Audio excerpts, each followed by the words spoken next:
Okay, let me start again. Dear Dalila and team, how is the little one doing? It has been a tough week for me. I've been trying to go through the report Chidi's team sent a couple of weeks ago, but it has been hard to understand how all of this fits together. I'm struggling to understand the status at the national and provincial levels. How are people getting water? How many people in Majindogo are without basic water? How much capital do we need to make these upgrades, and what is it spent on? Then we really need to see the problem at the provincial level. The provincial leaders are appointed are in the best position to make decisions about their province. So we should have some way for them to understand where they will need to spend their funds. Would you mind focusing on creating a report that will help us see this data so we can get some of the projects started? Best regards, and Aziza. So basically, this was just an email from Aziza, and she was trying to communicate that the expectations of the project, and that was the reports at the provincial level, how many people in Majindogo are without basic water, how people are getting water, and how much money or what the budget would be for the upgrades to be done. So I think that's it for this part, unless there's anyone with a comment or a suggestion or a question.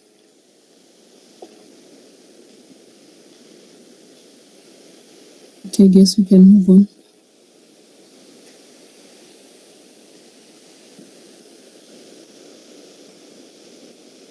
Okay. I'm sure you saw that President Naledi gave us some clearer instructions for the report. It often happens that the people we are supporting have changing needs and we have to adapt. We are creating this report to support decision makers by providing them with accurate and understandable data relevant to their decisions. But what do they want? The best way of knowing is by putting yourself in their shoes.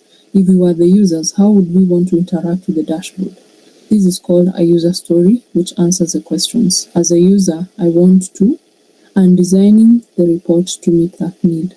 So let's put ourselves in the shoes of one of our users. Imagine your President Naledi for a moment.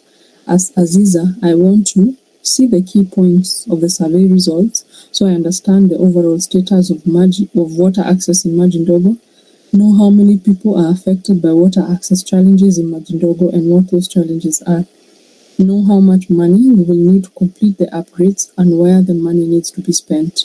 Understand this data on a national level and a provincial level. If we use this user story as a blueprint to create a page in the report for President Naledi, we can create visuals for each of her concerns. Doing this automatically answers the why do we need this visual question. So basically on this page, Aziza is narrating that even as we are coming up with this report, we should look it from a point of view where we are users, so that it will be a user story for the president to understand some of the key points which she has mentioned, which is to understand the overall status of the water access in Majindogo. Our report should be able to tell a story of how many people are affected by water access challenges in Majindogo and what those challenges are.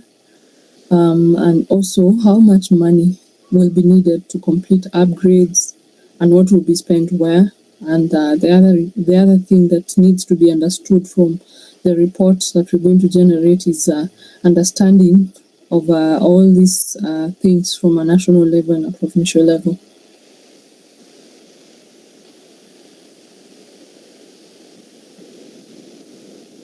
Okay.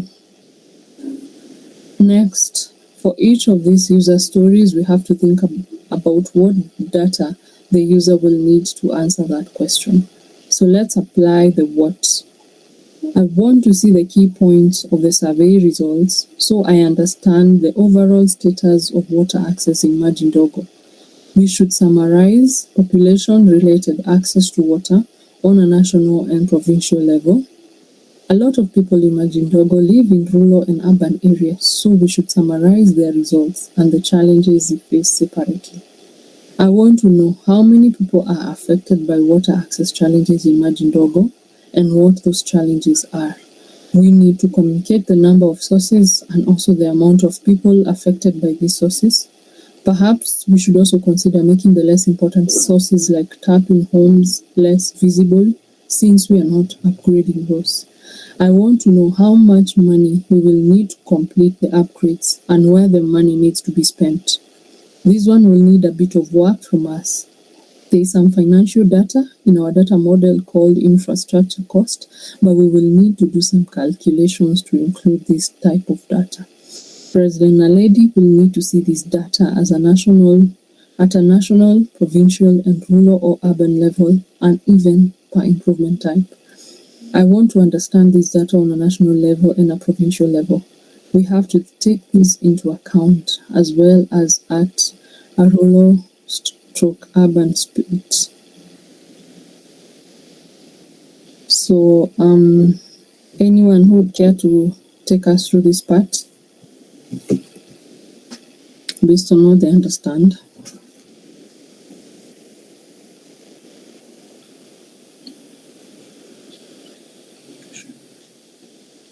Anyone? Guys, a discussion. You need to participate as well.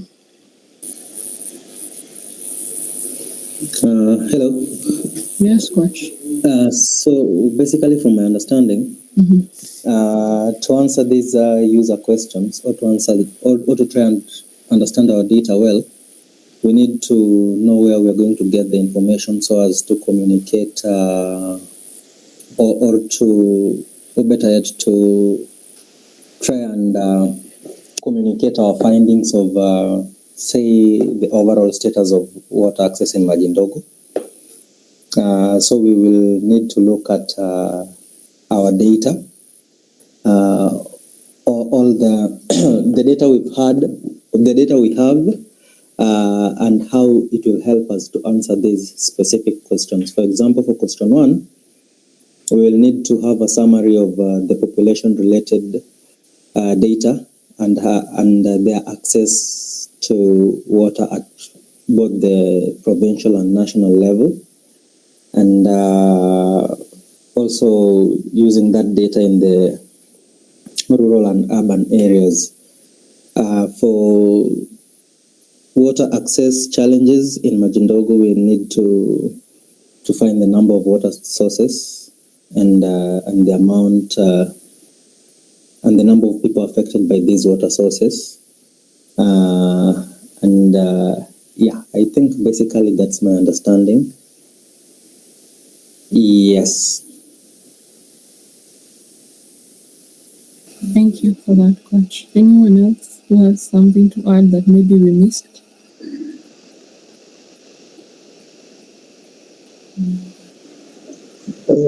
So basically, can you hear me, please? Yes, we can hear you. Okay, great. So basically, what just helps us to see when we're answering the questions that were raised, where do we get our data from? What data exactly do we need? Why the how section helps us to think of the visualization, how we want to represent it. So we've thought of this is the question. For instance, question 1 says, I want to see the key points of the survey results, so I understand the overall status of water access in Majindogo. So we are thinking about, first, where do we get the data that will help us see the key points of survey results, so that we can understand the overall access, the overall status of water access in Majindogo.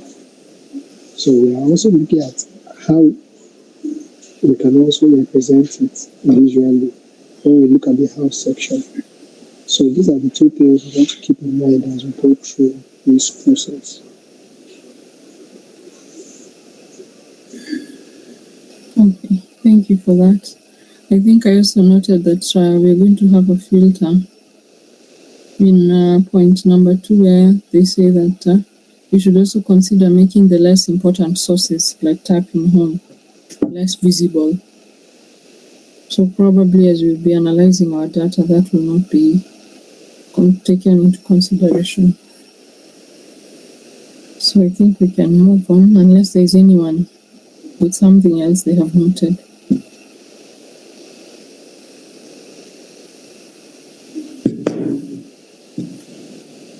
Okay, I think we can move on.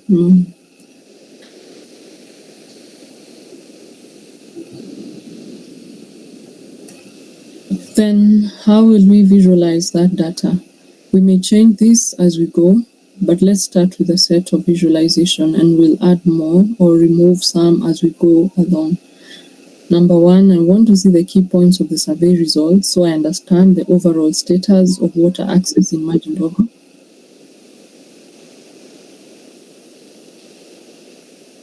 Yes.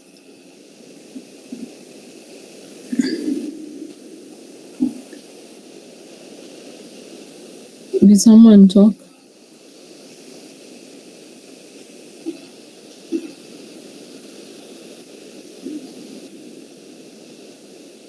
Okay.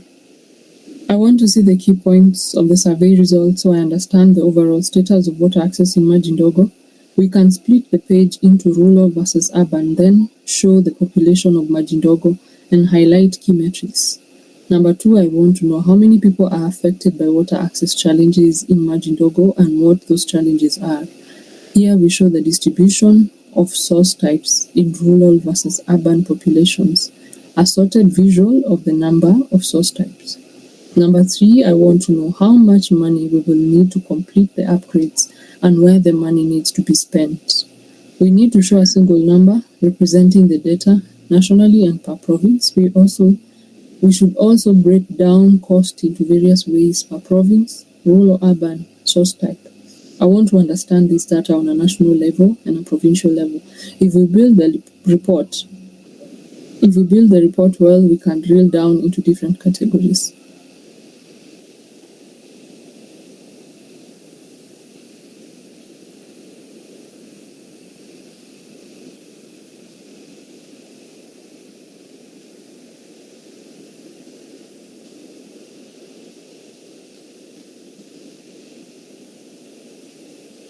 Okay, so are we supposed to start our visuals at this point, or should we go to the next page and see what is going on? Because it seems that it's talking more about the visuals that we need to prepare here.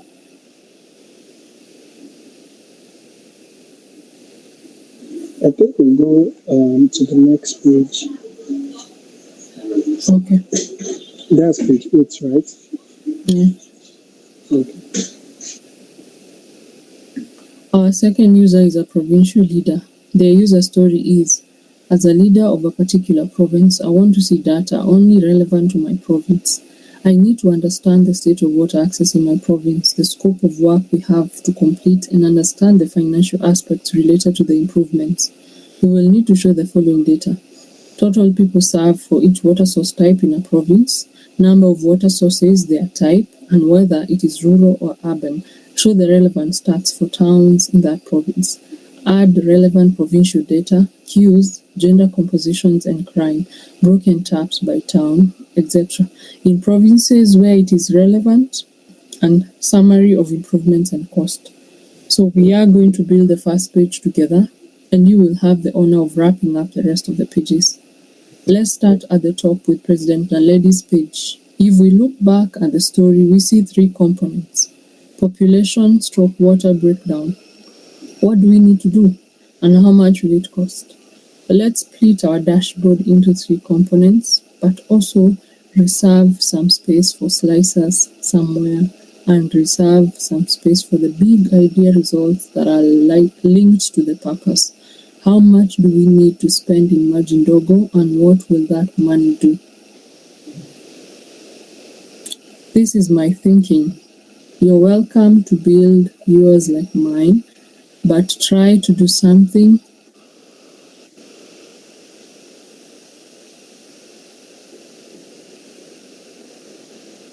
Okay, so Emmanuel, you can go up a bit so that I finish that statement. Okay, yeah.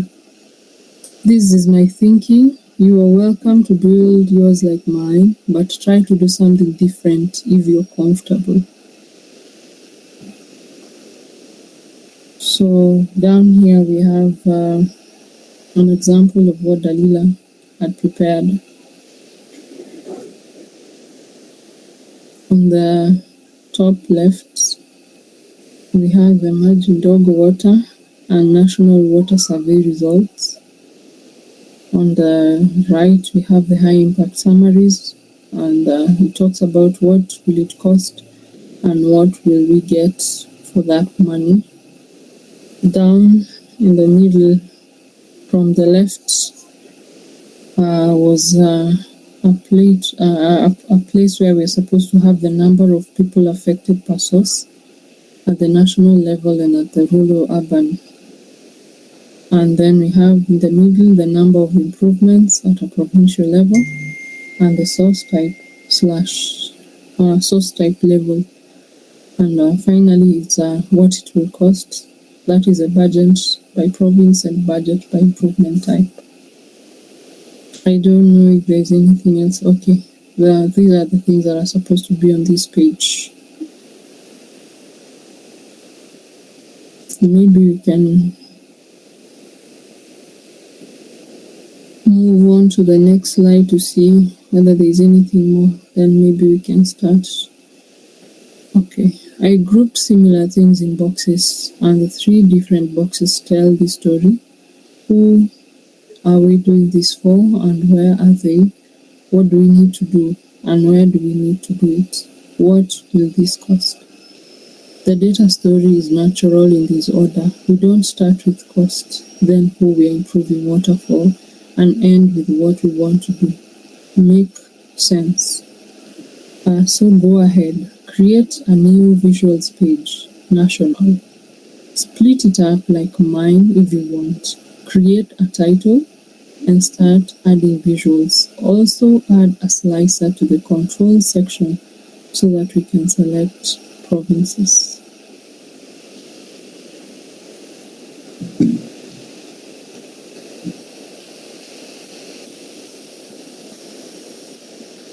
So, can we have someone guide us up to this far?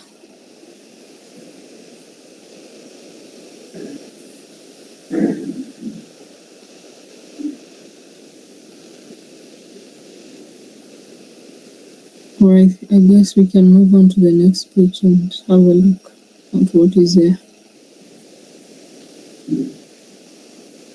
Okay, I also added a map. So now when we select a province in the slicer, the map highlights where the province is, where that province is. So as we can see on this page is where she did the visuals. Okay, for the location type, by rural and urban, the number of improvements, and the population. And she's yet to do the high impact summaries and what will the cost be.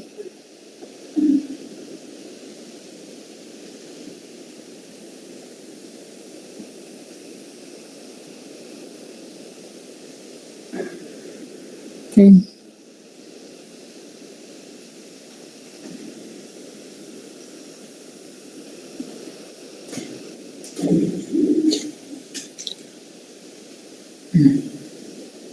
So guys, where do we start on this? I think we should start by opening a new page on Power BI. Like you mentioned earlier, you said in the bubbling article, you said it's the same data we used for 2 that we're going to use for 1, right? For 3 now, right? Ray, you're too soft. We can't hear you clearly. Okay, can you hear me now? Is it better? Yes. Is it better? Yes. Okay. Yes. I said you mentioned that in the webinar today we're going to use the data for three. Is that correct? Yes. Okay.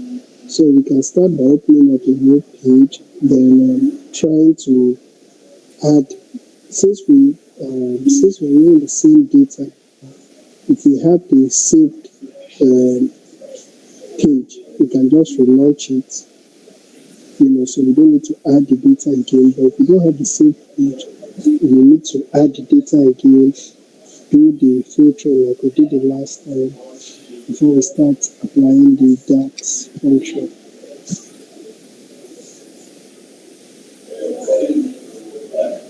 Emmanuel, you have the project 2 work that we did. The project 2 work. Yeah, because that's what we're going to use. So we need to get to Power BI. Okay. But if you don't have it, I think someone shared on the WhatsApp. Jeremiah shared on WhatsApp, in the WhatsApp group.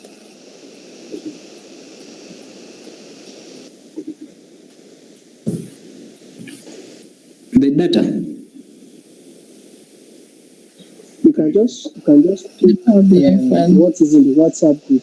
You can just pick what is in the WhatsApp group. Okay. Yes. Okay. And guys, we need to also hear from you, other than from Ray and Emmanuel and myself. Unless you guys haven't gone through this content, then we might as well not go through the meeting then. Because we need to also get participation from you as well, so that we'll be able to make progress and at least finish the work today. So, Eve, hi. Hi, Justin. So, from what I'm trying to get from this pointer, you see that I'm looking at our start point. First of all, like the objective of this thing is that they need us to like work on the final touches of the report, like the high level report that can be used now by the president up there. And then also, I think they have just given us the objective of what they want us, like what the report should like look like by the end of our reporting, by the time we are done, like with the entire report. So from what I'm looking at is that I think we should start from, you see, we've already created the visuals and everything except for the DAX, maybe formulas and so. So, and going before, we were given this formula, there's a statement up there saying that ours will look different in some way, right? So I'm thinking we should start by now creating these. You see these tables that are, when you go up a little bit, so there's a point where there are tables before this up.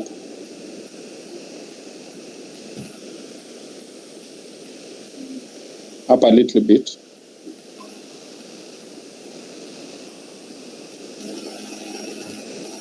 There's a kind of table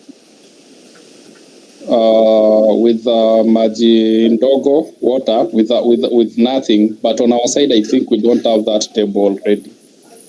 So here. I'm thinking this is our starting point. From the walkthroughs, I think there was a point whereby we were told we are supposed to use, it's called what? Let me check. The shapes. Boxes and shapes to build it. So I'm thinking we are supposed to like start from there, build it first, and then we open another page to build this, so that now we can now start making sense out of whatever reports that we have already from the last maybe walkthrough that we had. Okay, so Emmanuel, I think you can head to your Power BI so that it will be easier for us to guide you from there as we move together.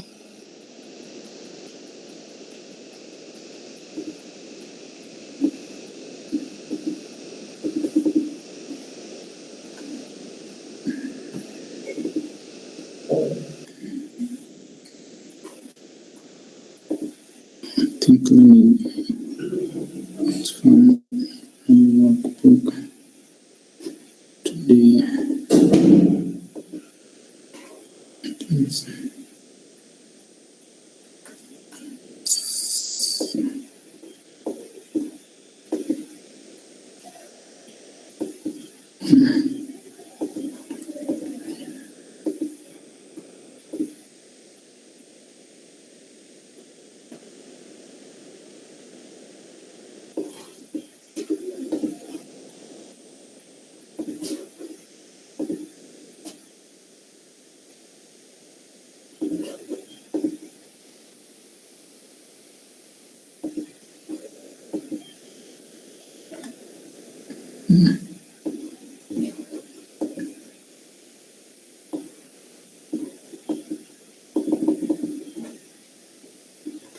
I don't know where my downloads go to.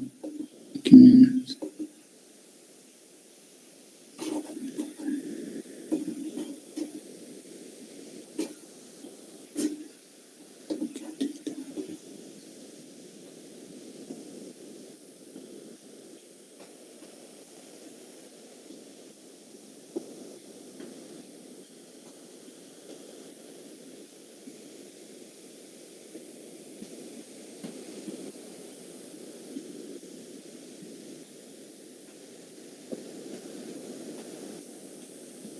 And if you are downloading it, Emmanuel, when you try to run it, will it like if you don't have the entire like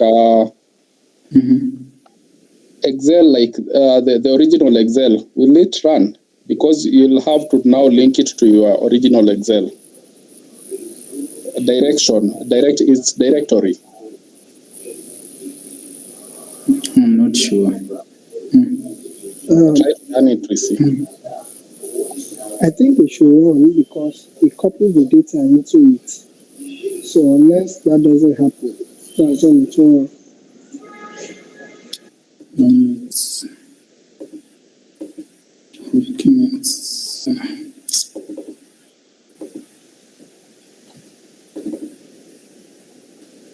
Emmanuel, Yeah.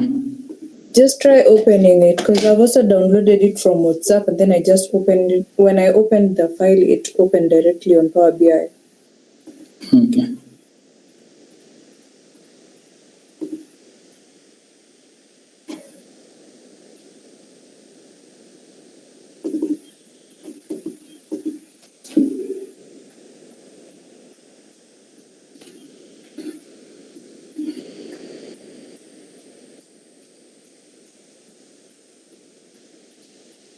I think it should be opening right now.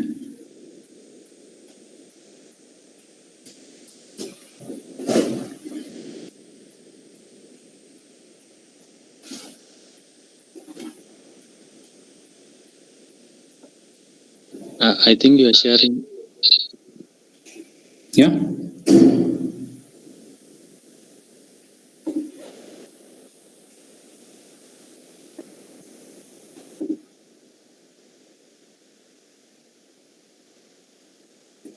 Okay.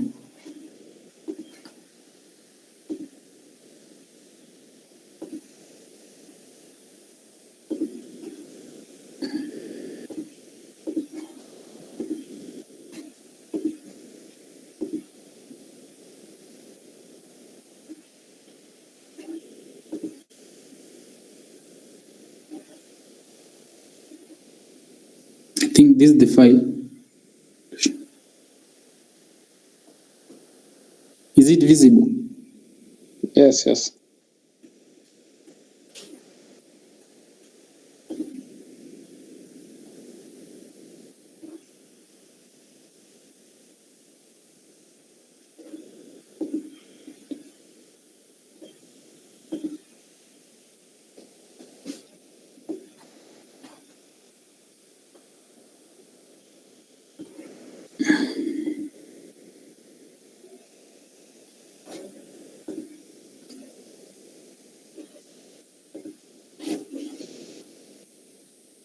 Yeah. So we should start from the slides again.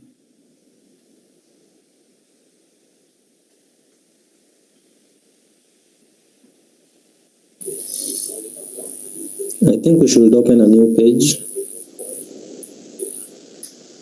Okay.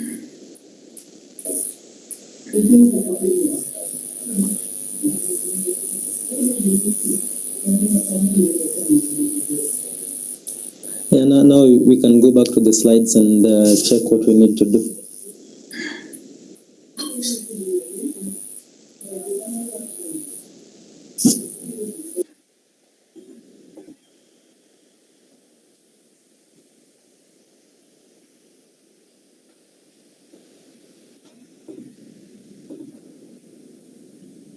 Are you guys seeing the slides?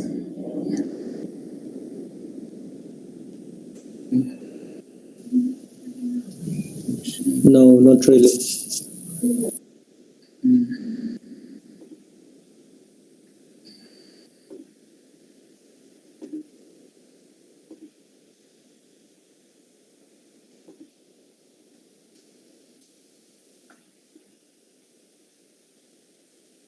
Yeah.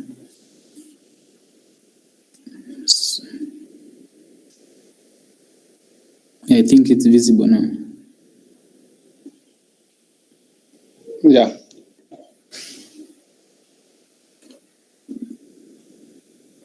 So these are the five. I think it's the text boxes or the rectangles that we should like create on that new page. 3 at the bottom and 2 at the top. Yeah. Yeah, that's correct. Yeah. Okay.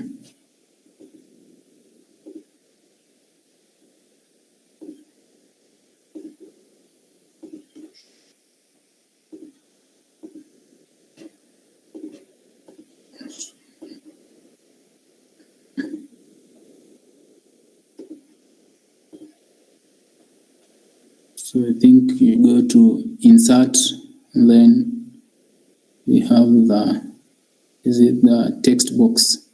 No, start with the shapes. Yeah. Start with the shapes. Then we have a rectangle. Yeah.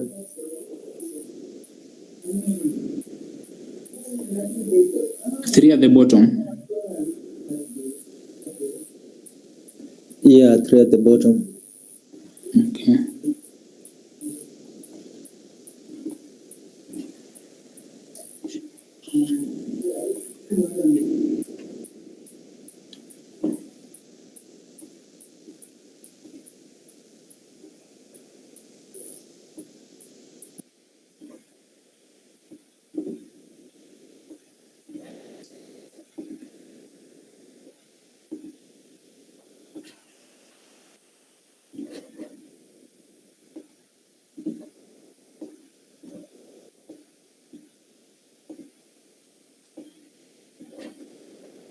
And then is it the text box again for the top shapes?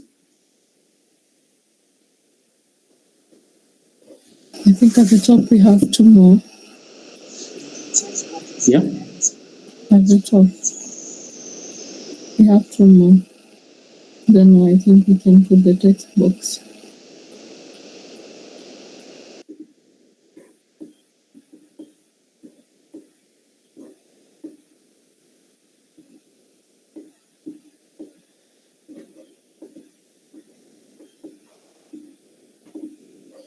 So,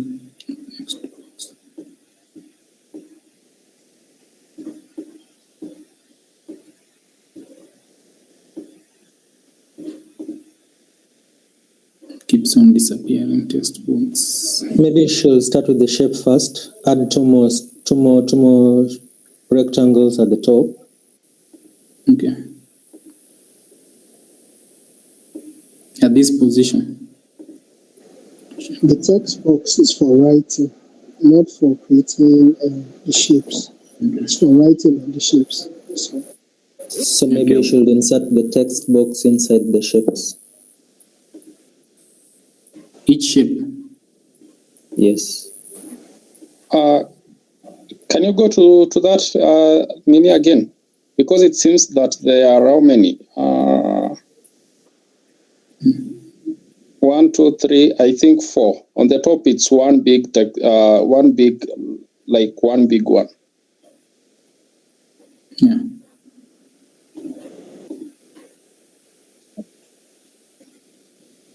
What about the high impact summaries?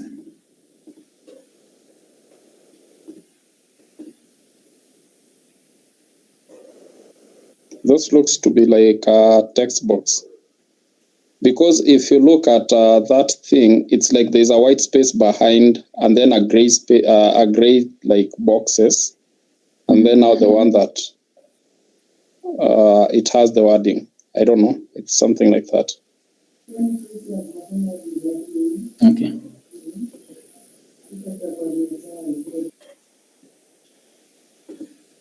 So we should do this.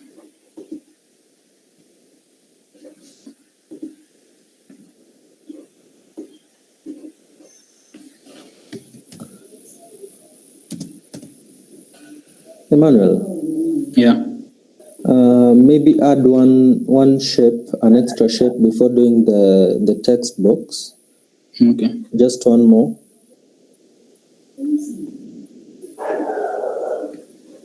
Yeah, now it should run from all the way from the left side to the right side.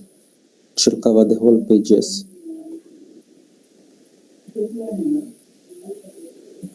Try and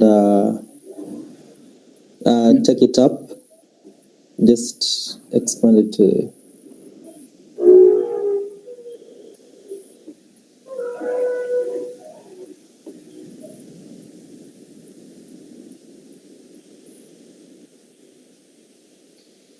Yeah, and then the text box. Yeah, now maybe you can add text box into the shapes.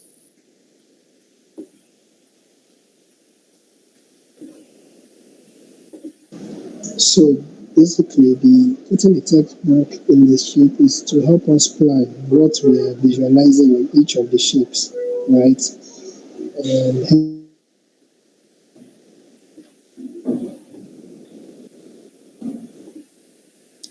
Is there something you're writing on the text to box? help us get that. If you can hear me.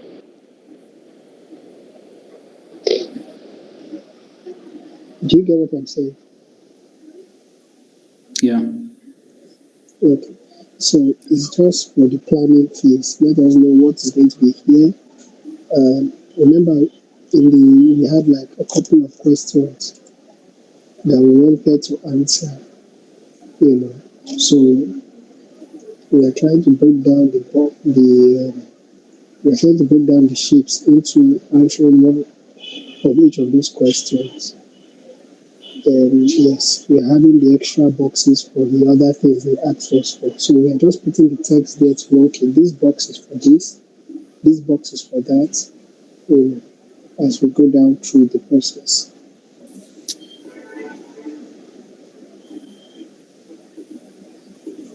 I'm someone in the hall, so my voice is low. Keep on disappearing. Okay.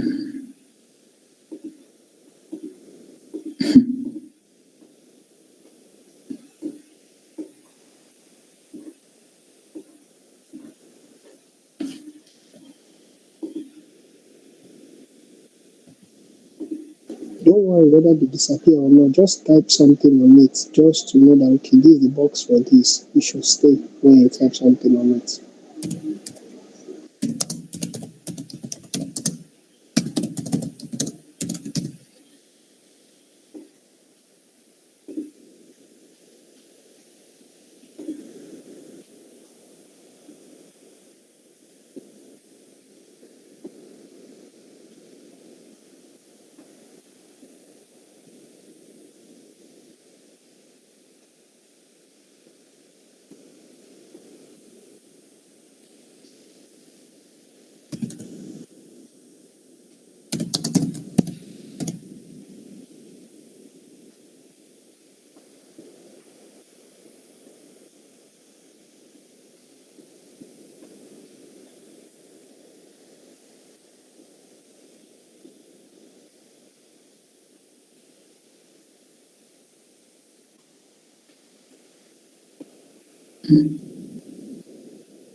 to change the blue background, you can go to the format and change the fill under the shape.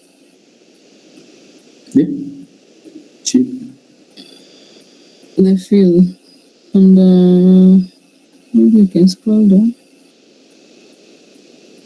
I think it should be under style. Yeah, style. Yeah, maybe you can change from there. To a white background. Yeah, my thinking though. What about a light gray? Because I'm looking at it, it's light gray. Oh yeah, you can do the light gray then. Yeah, that.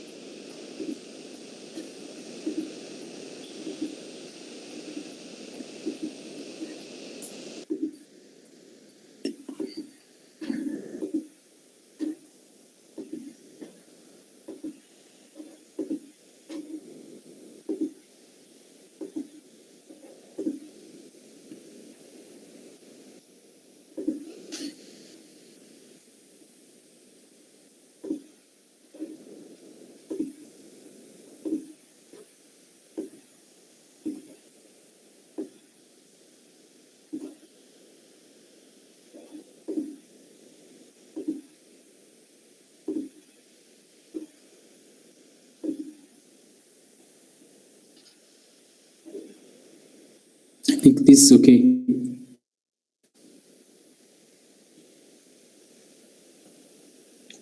Yeah. Can you try to reduce the size of this? Nini, it's so big.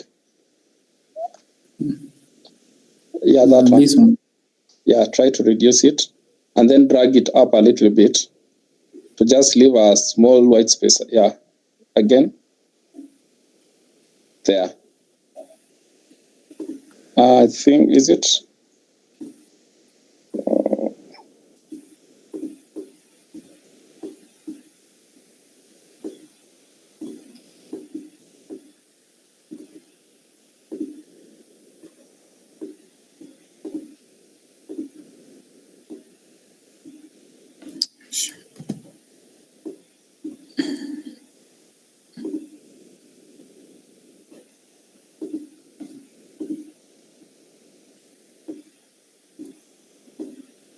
This one should remain at the bottom. Yeah, you can just increase their size upwards. Okay.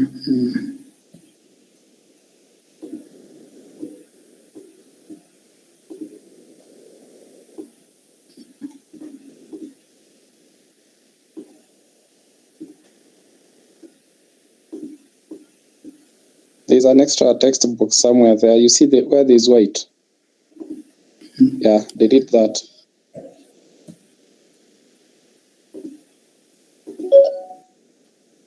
And then the margin logo, drag it up a little bit. That text box. There's another text box there. Delete it.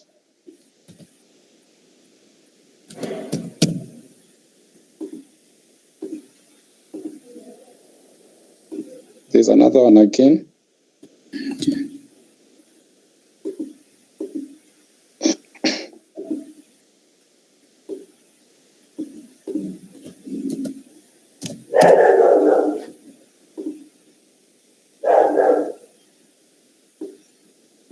Those you can drag them up to almost to the somewhere there.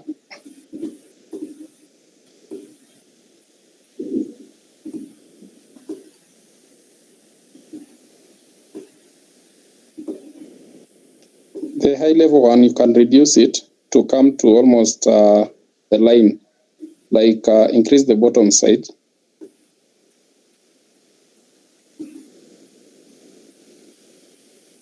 And then you can expand it.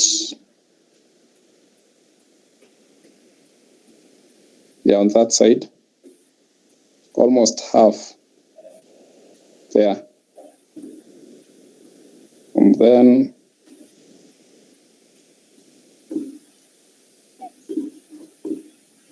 on the other, on the right side, you can expand it also to leave us very small space.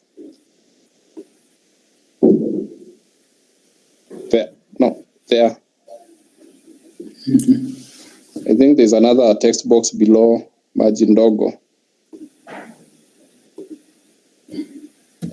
So you can reduce on the bottom side.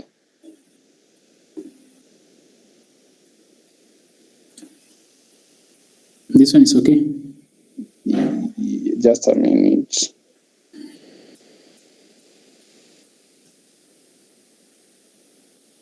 Yeah, for now we can leave it like that first. There's another text box below it.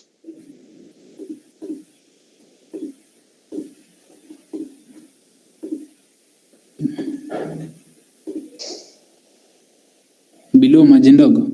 Yeah, below Majindogo, there's another text box that runs to almost touching this other one with high impact summary.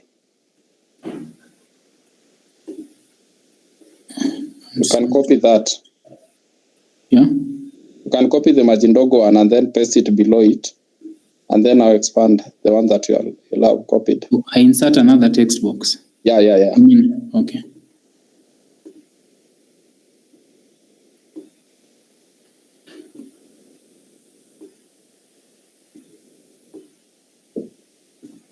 And then expand on the right side.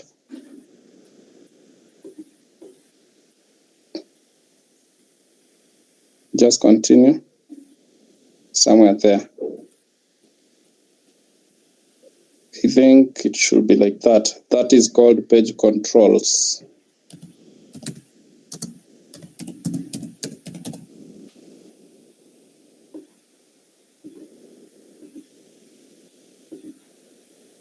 And then these three on the bottom. Mm. Now you can, let me check. You can increase on the upper side. Just increase somewhere there. And then on the lower side also, do this, reduce, increase on the lower side, there.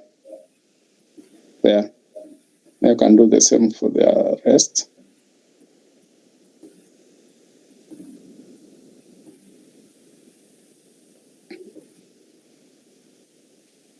And then on the right side, no, not that, for the two. From the right. Start with the one on the right. Yeah, click on that. Now on the right, like that bar, you can increase it towards the right side. This one? No, this other side. Yeah, increase. Somewhere there. Do the same with the other one. To leave a very small white space. Somewhere there. Yep. So, yeah, I think, and then they have three text box, one for each.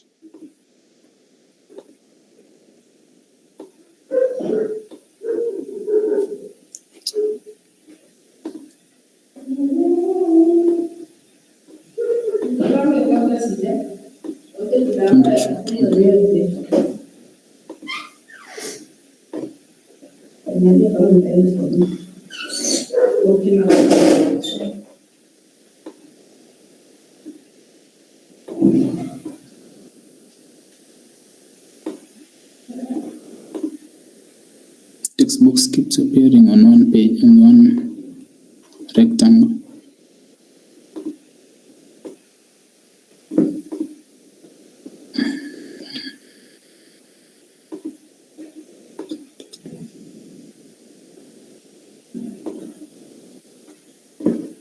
Is there a way you can drag these text boxes in it? Yeah. From the ellipses, those three dots, yeah, really down.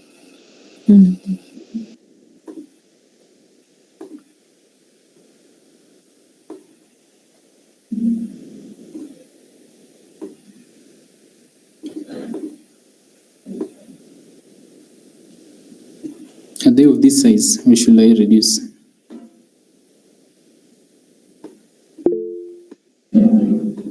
I think we can always play with size later. Let's just get the thing right? You can always adjust sizes and all that later. But let's get the thing right.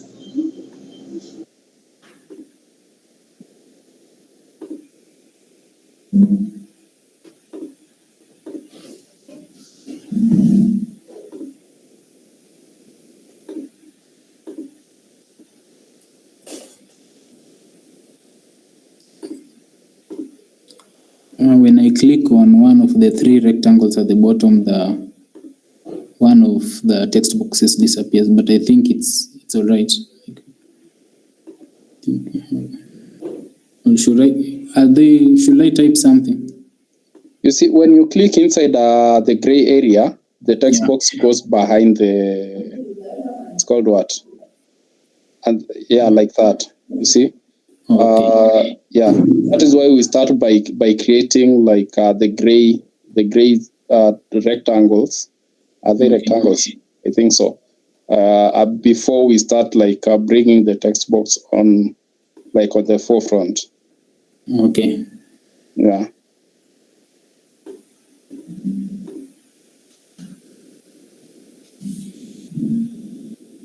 Okay. Should I type something on the text boxes?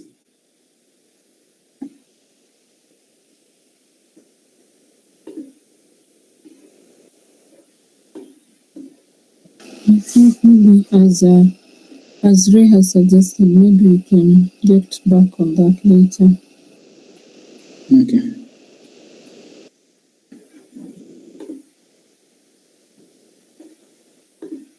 So I should go back to the slides.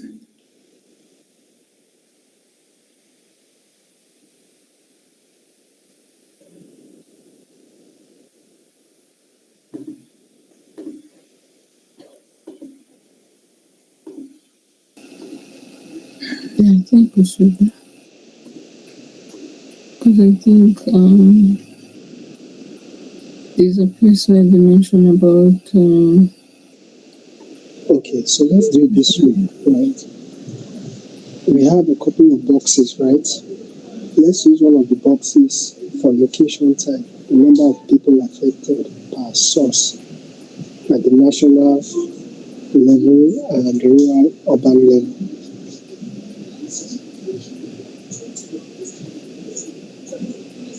I don't know if you can hear me.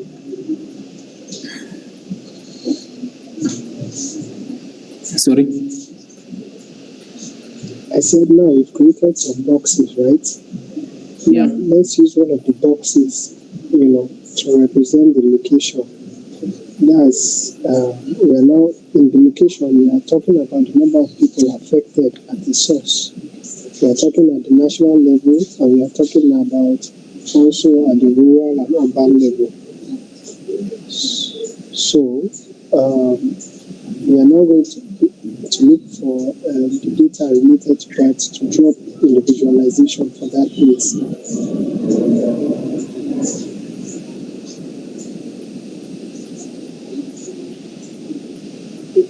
So, Okay. okay. Yes. So we should summarize the population related to access to water at the national level, previous level, and not really. Okay. You stop sharing your screen. Yeah. I said you stopped sharing your screen. I've shared again. Okay. So as you can see here in this page here, let's pick one of that boxes to represent the location, which is the number of people affected per source at national and urban and rural level. So if you go back to your Power BI, let's go back to your Power BI. Okay. Which slide are we on? We are still on. We are still hovering around slide 9, but we are looking at things that build up to slide 9. That's between slide 7 and slide 9. So yes, so pick that one to represent location now. The left one. Yes, you can pick it. Just once we get it correctly, we can always style differently. So let's pick the left one to represent location. Maybe you can just put something related to, maybe just put number of people affected so that we know that it's our location on it. On the text box on that space there. So now we are trying to go to the data view. Now in Okay. the data view, we are now looking for data that can give us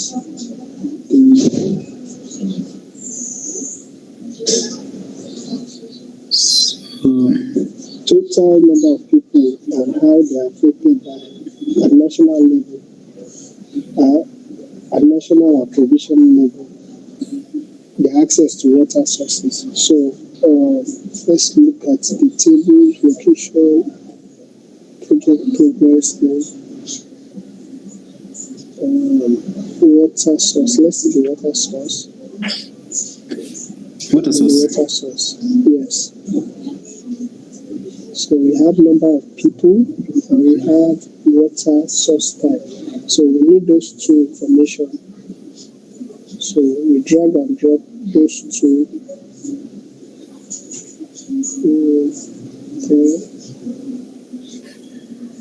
Oh, we've not even chosen the visualization type. Let's choose a visualization type.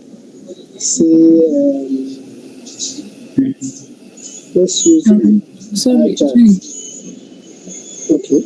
excuse me. Okay, go on. Before we start doing the visuals, I think as you were going through the slides, there's a place where I think page, I don't know whether it's page 4 or 5, where they were saying what to apply, and they were saying, I think it was Delilah who was saying that she needs to see the key points of the survey results. So she was saying we should summarize population-related access to water on a national and provincial level. Yes, that's So what do we deal with those, or we start with the visuals first? Because I think they also talked about the infrastructure costs and how we need to do some calculations. exactly. So first of all, I want to see number one question, which is to understand the survey results and the overall access to water in Majidogo, right? So when we understand that, yes, we can now move to the next one. Next one, then we can now look for the summary. So that's why we are trying to pick the location. And we see that we can find type of water sources and the number of people affected. So once we choose a visualization type, go to the where do we go to pick the visualization tab again? That's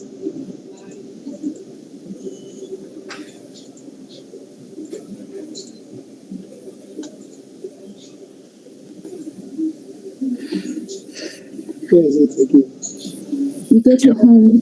Go home. Yes, so we go to click the home page so that visualization will appear.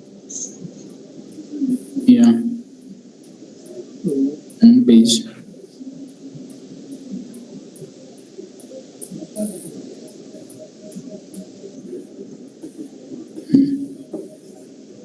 Then click the main screen.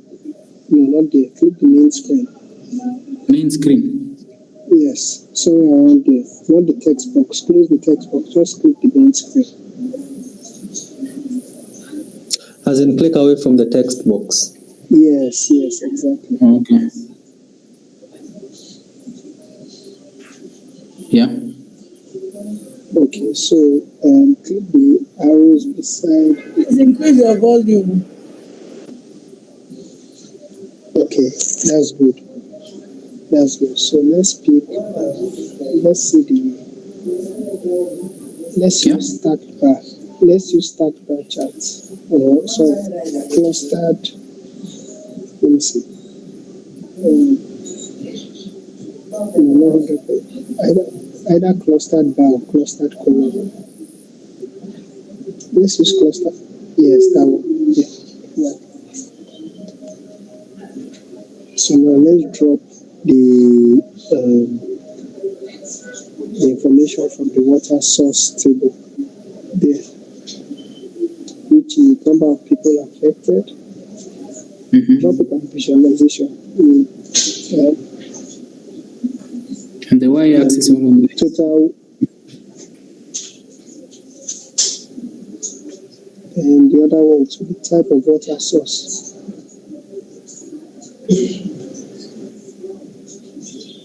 source ID. No, we don't need source ID. So now let's look at what is appearing on the x-axis. On the x-axis, we should have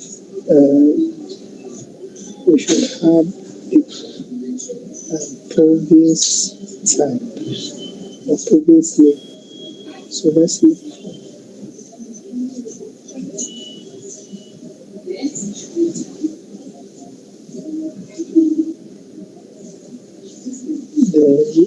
on the y-axis. Let me see what's showing on your y-axis. Yeah. Let me see what's showing on your y-axis. Number of people served. Number of people served. The x-axis is writing count of province. We don't want count of province. We want province name.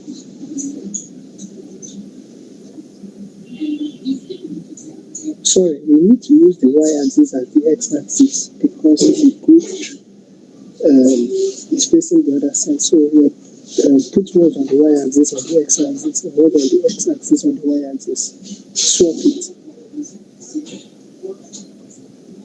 Just copy it, just drag it to the x-axis, drag it to the x-axis, and drag it to the y-axis.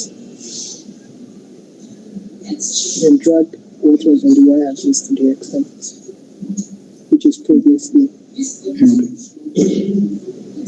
No, previous name was on the x-axis before. Yeah. No.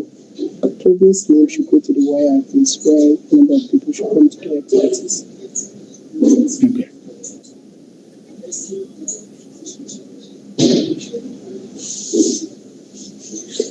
Okay, I think we're getting somewhere gradually now.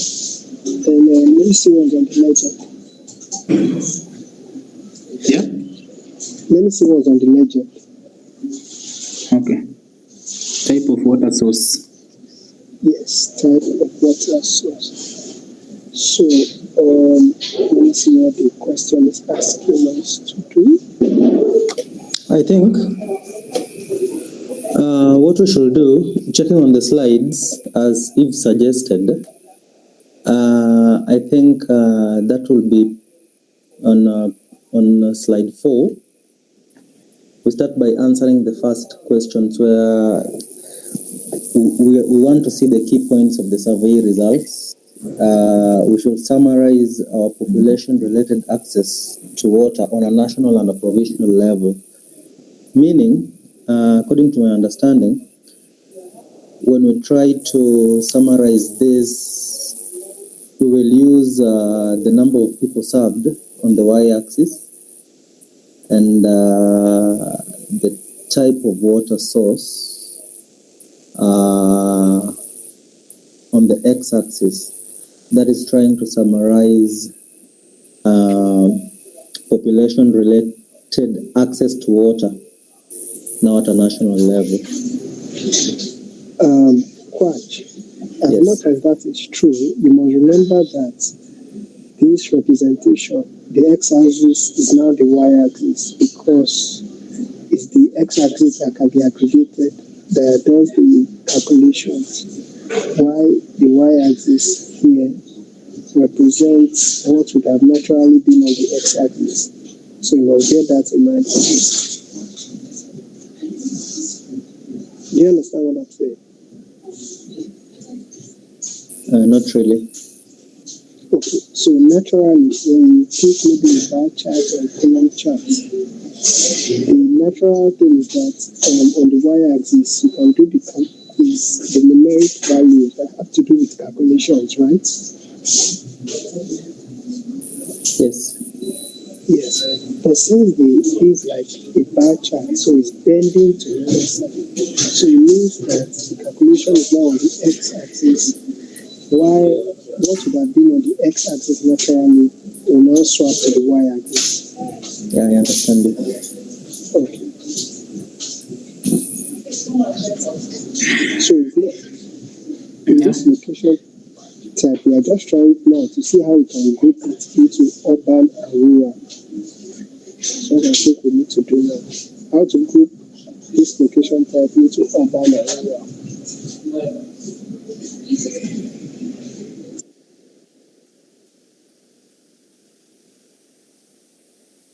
Let's look for the table that contains the population that has urban and rural. If we can find that, let's go to the table when you can find it.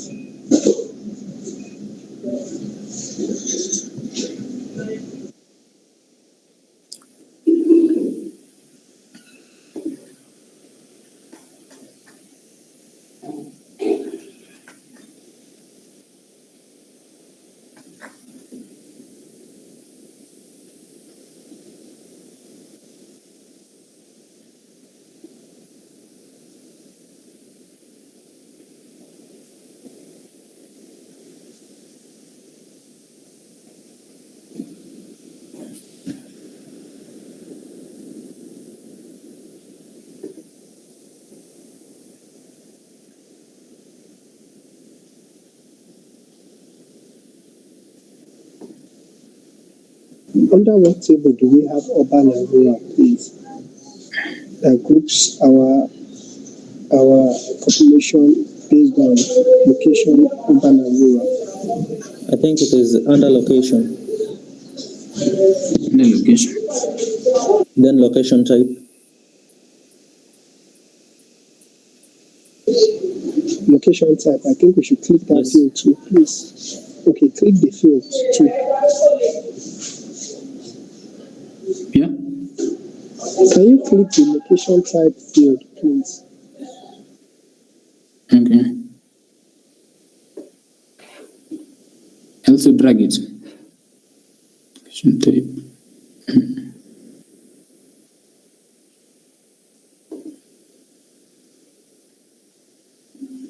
So we have to now remove the location type shows urban and rural, right? So Yeah. let's see what the visualization is representing. So we need to remove what we have on the legend and represent it by location type, I think.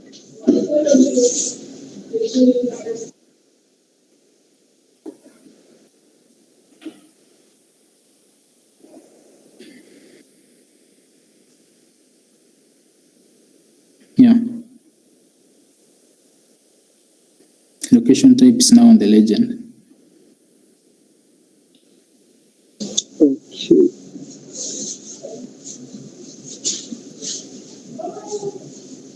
I think we are in shape for this one. Somebody can help us verify whether we are. Although I can't see. I think we are correct for this one.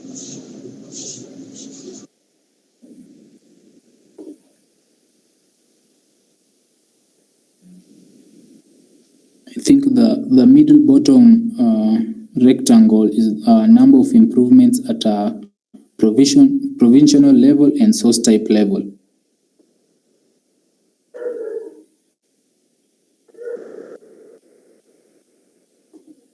We might be looking at it that this is not correct, but let's ensure that we are looking at the exact province name and the map that is appearing in their own, so that we don't think we are wrong when we are correct.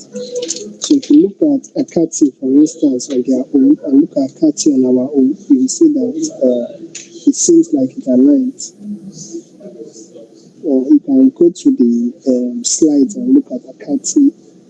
If you can find another one too, just to confirm that we are correct on this one before we start it further.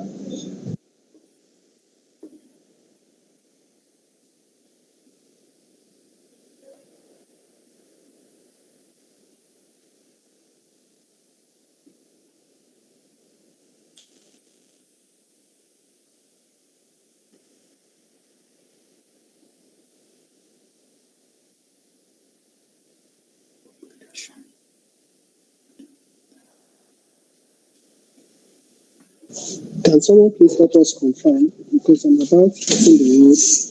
I'm leaving the hub now.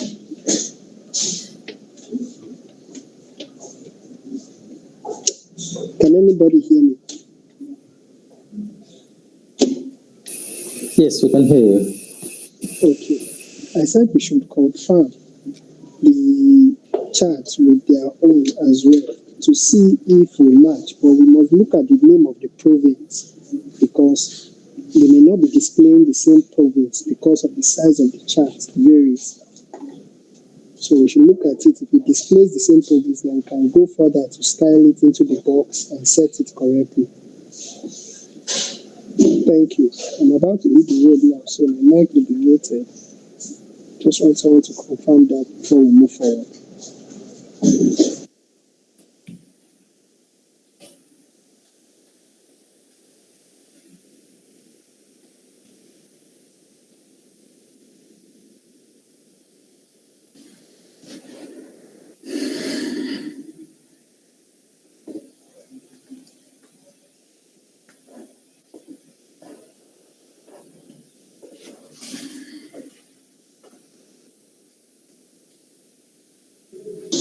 Anybody can help us confirm, please? Emmanuel, Eve, please.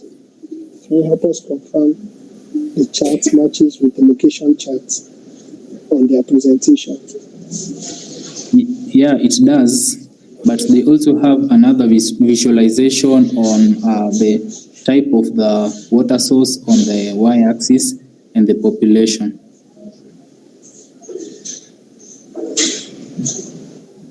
I didn't get that, sorry. You On the see, same thing? yeah, Okay. They have, at the bottom, I'm listening. at the bottom of the visualization we just created, there is another visualization which shows the type of water source versus the population. So we have the type of the water source at the y-axis and the population at the x-axis. So because at the top of the slide, we had at the text box on the left bottom text box, it was number of people affected per source at a national level and the rural and urban. So I think we've done the rural and urban. So we need to create that one. Fantastic. Another one for the population. Okay. So you can help us lead through that way. I'm just stepping out now to the ropes. You can just guide us through that one. When I get to the office, I will unmute my mic.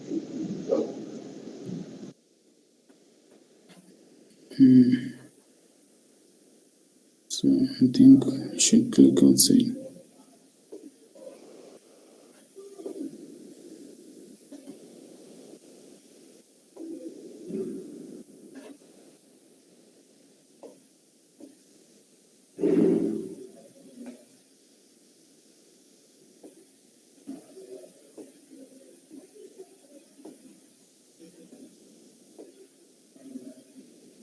So we have the province on the x-axis and on the y-axis the population.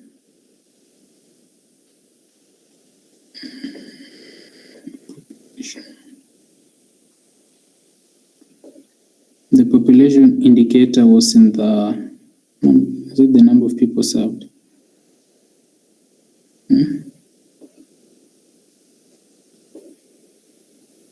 Project progress. What was on the y-axis?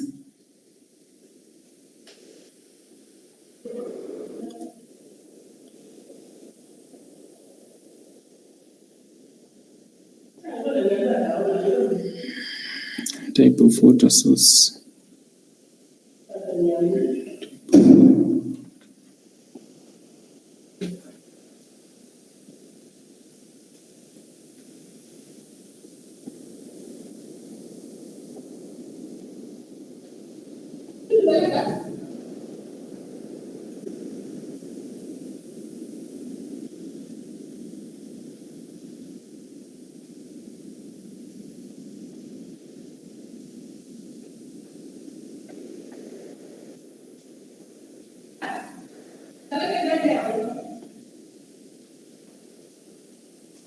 I think we're okay now for the bottom right textbooks.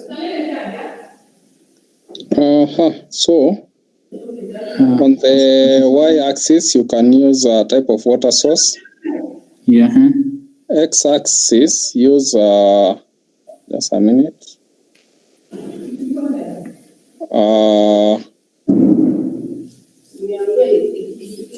Number of people served. Oh, it's not the number of people served or the province name. No, number of people served. Okay. And then on the legend, use location type. Location type.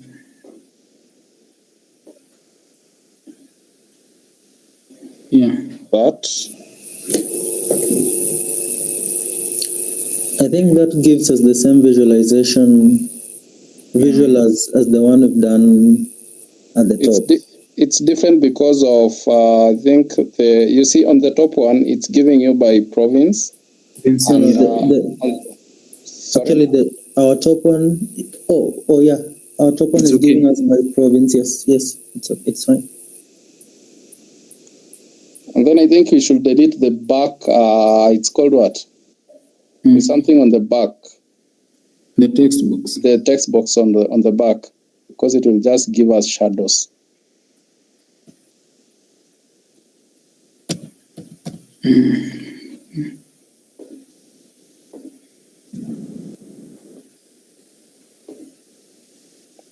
There's still another one.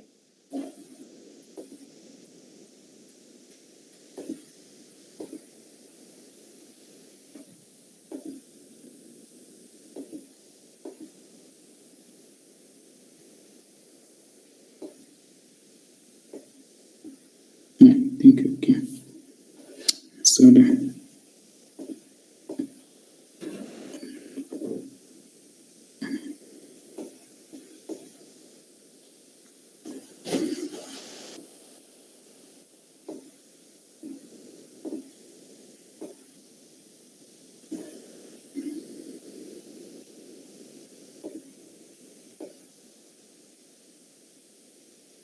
Yeah, I think it's okay now. I don't think there are any text boxes.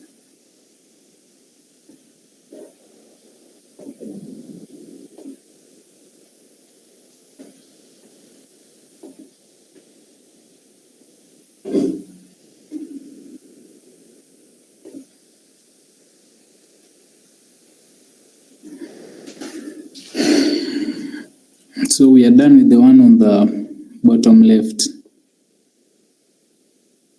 So we also have two at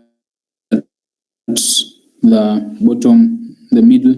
We have the number of improvements per province, and also I think it's these indicators are on the, I don't know which table, repairs, something like that.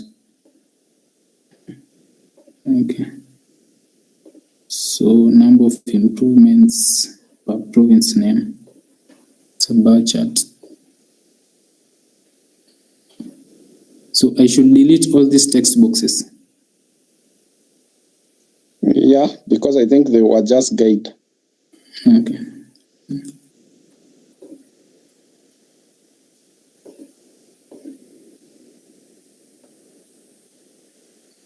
Then we have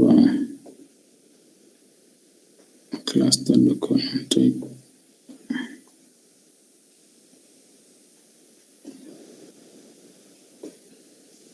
So the province name is on the x-axis.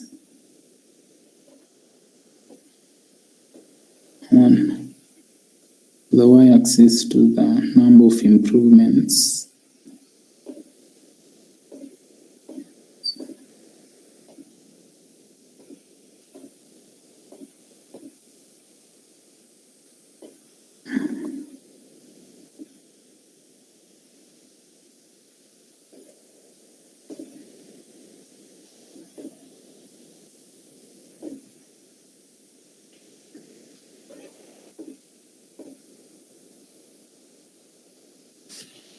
On the bottom, the middle bottom, the install raw filter, repair infrastructure. Which indicator is this?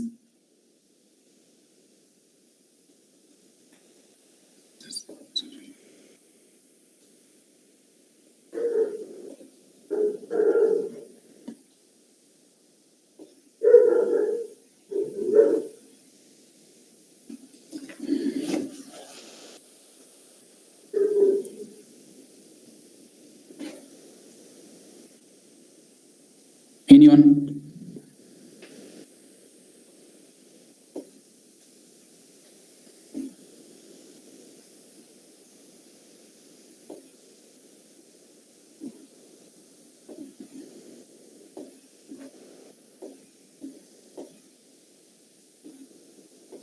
Hey guys.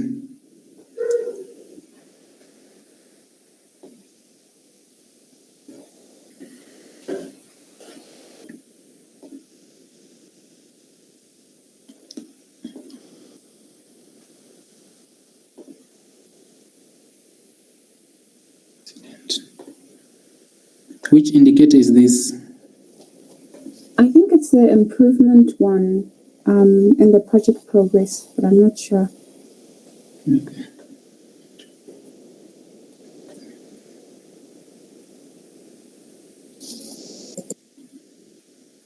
Then we have it against the does not display anything.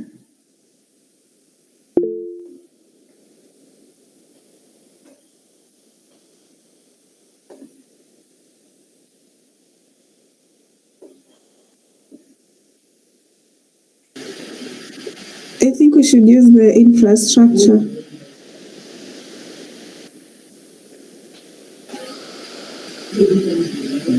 Infrastructure costs, then we are trying to see how much each improvement will cost, then unit costs, if I'm not wrong. And the infrastructure is not linked to any table. It's not linked to any table. If we look at the relationship diagram, so I wonder if I thought we linked it. We didn't link it last time. Nope. Let's just have a look. But unless mine is not linked, I can't see if mine is linked. Yeah. It was the solo. It was the solo Yeah. Standing by its own. No, not unless it's the thing that they are saying that it has some difference just below that working. And then how are we going to get the costs? Maybe we'll now need to use the DAX.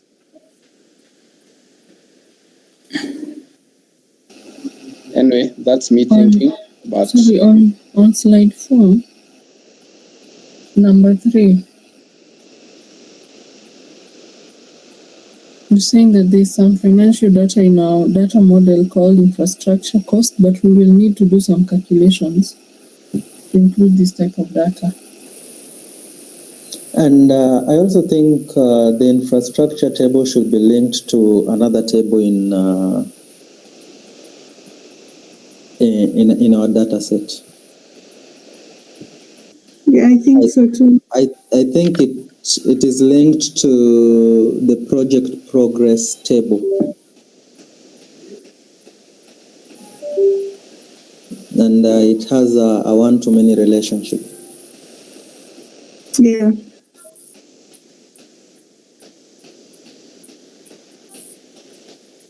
what are we linking it to? So The you are linking improvement project. to improvement. Yes, exactly. Okay, let's see. So I should be Manage relationships. Oh yeah. It's working. Manage relationships, then. You can also drag improvement to improvement. Yeah. Yeah. Drag improvement to improvement from the infrastructure to the one on the project progress. On the report view. Here where you are, you see infrastructure cost. There's Yeah. improvement. Drag that improvement and drop it to the improvement on the there drop.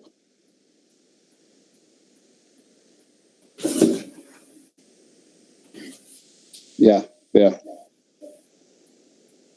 Yeah. Now I think we can use it now.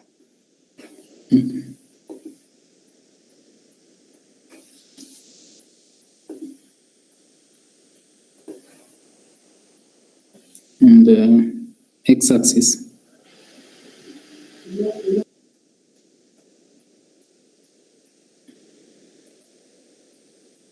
Yeah.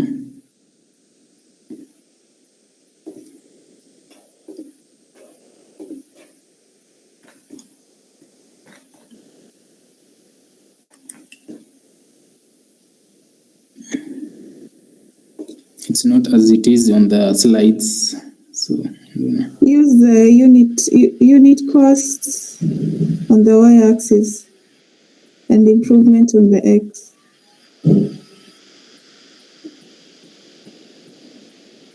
Is it that way? No, improvement on the y. And then x-axis is the unit cost. yeah.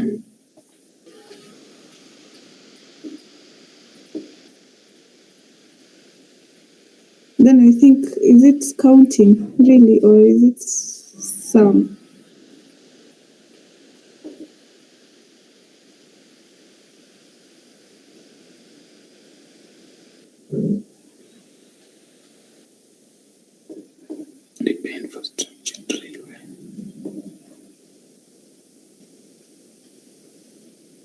I think we have something almost similar.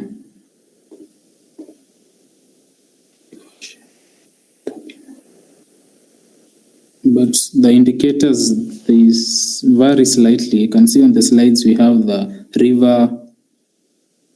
Is it the... Okay, yeah, I think it's installed RO and something. It's okay. Install. Do you have the same? Something, yeah. Repaint drill well. We only have drill well from the slides.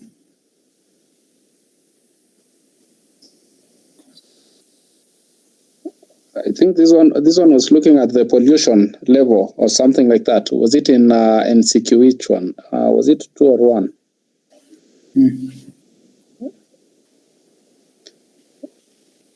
Or it was in a sequel?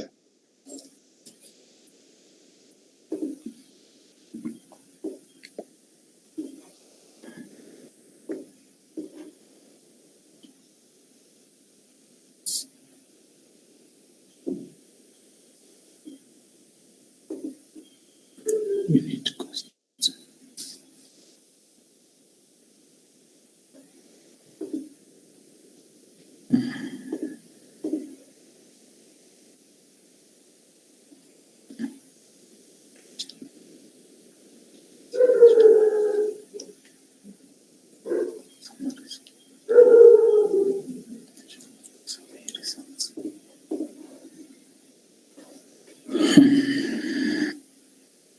Should we move forward with this?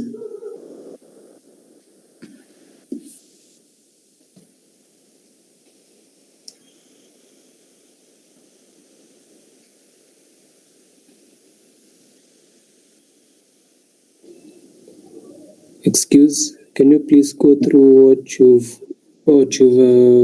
done from the first graph, like what you put in the x-axis, y-axis, and the ledger? Okay, on the bottom left rectangle, we have the province name on the y-axis and the number of people served on the x and the location type on the legend. Then below it, we have the count of number of people served on the x-axis, the location type on the legend, and the type of water source on the y-axis. Then at the middle bottom, the top visual, we have the count of improvement on the y-axis, the province name on the x.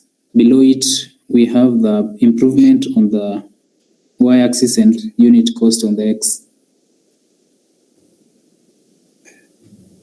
This one slightly varies with what's in the slide.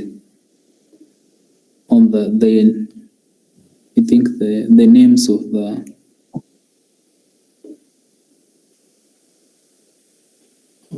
indicator.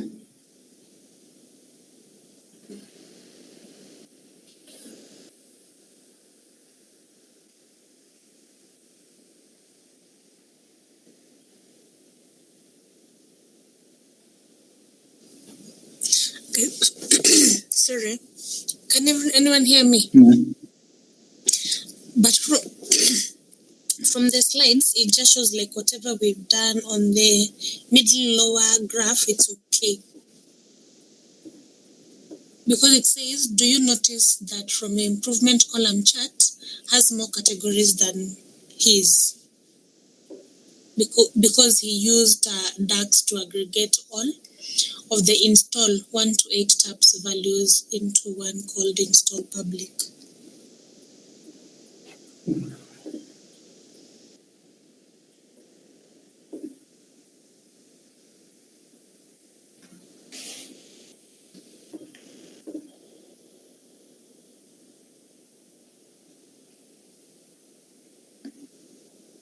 Okay, to aggregate all the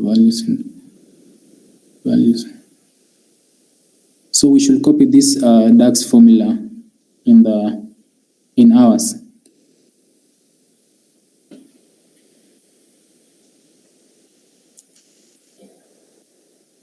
I think we continue reading. Now that we have this, maybe we can continue if we are done, because I think according to the slides, it's okay up to there. So if we continue reading, maybe we'll get more information. Yeah, I think we should go ahead and do that.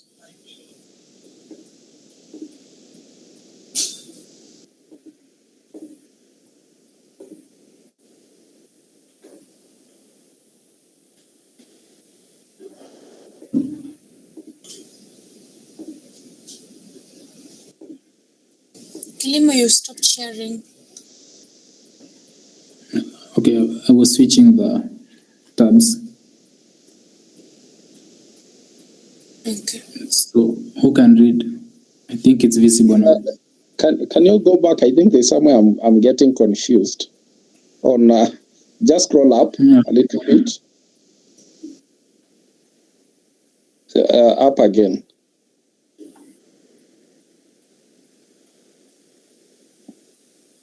On the one that we were creating, this one here, they are saying the number of improvements at a provincial level and a source type level.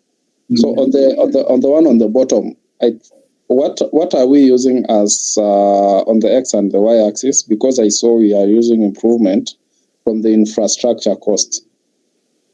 What about the source type? Which source type are we using? Provisional type.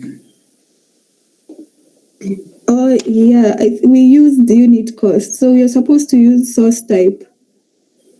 Yeah, we use the unit cost. We count the number of improvements per source type. That's what we are supposed to do. Yeah, something like that. So I think we should change that. So we will use the project progress table.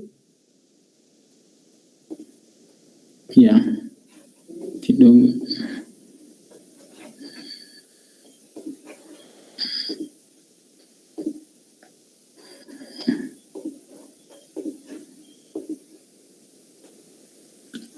Yeah, switched to the one you've suggested.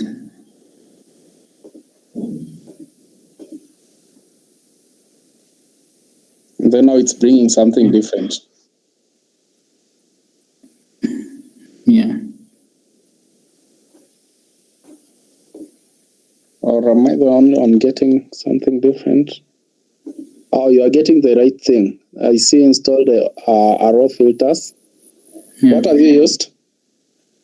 I've used the improvement, the type of water source on the X and the improvement on the Y. Oh, let me see.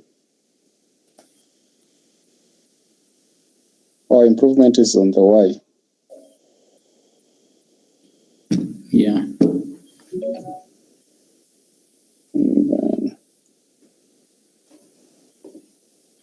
And we are counting, right? Yeah. Oh, yeah, that's the right one now. I think that's the right visuals that we should use. It's now giving us exactly. But we have a blank. Remove it of the filters. Go to the filters and remove the blank.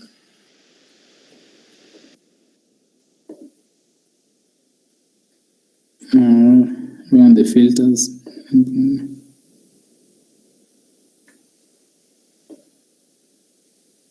It's not actually checked. So I can't see a blank on my side.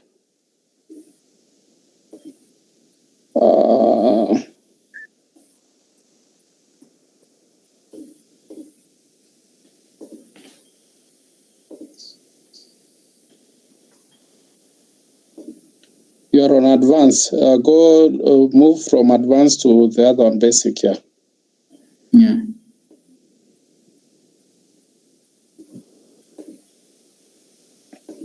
You'll remain with blank. So you're supposed to select the rest and then leave blank unselected. Okay. Or I think. All this. Just select all. Then clear blank. Yeah. Okay. You can leave it at that as we move. The blank have disappeared. Yeah.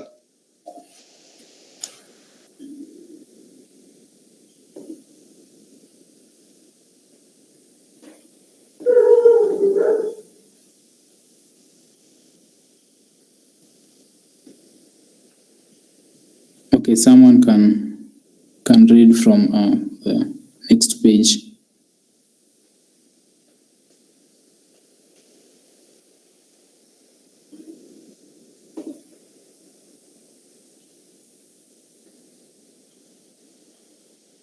I think we can just have someone read instead of me switching tabs.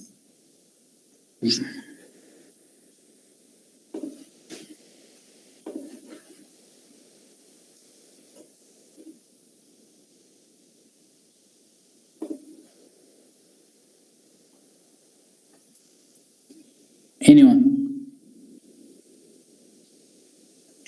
I can read. Okay, go on. Do you notice that your improvement column chart has more categories than mine? I used a bit of DAX to aggregate all of the install 1 to 8 tabs value into one called install public tab, and shortened the diagnose local infrastructure too. Do you see the multiplication sign that is in install public tabs with that star? It is because the meaning of this category isn't quite the same now that we've aggregated it.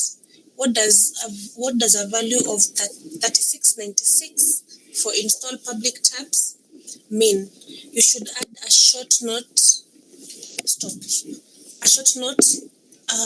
Sorry. Explaining it somewhere nearby, or use a tooltip. And then they provided the DAX that he used.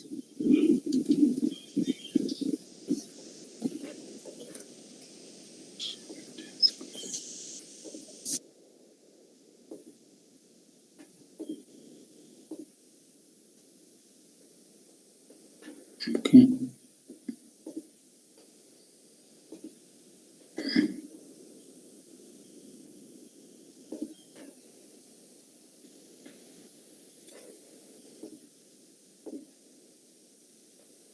Is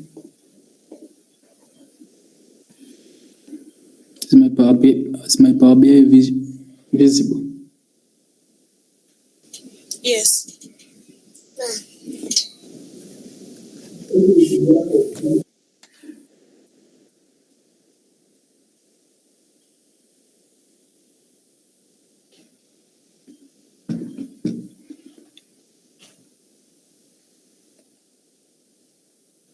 Okay, so what's next?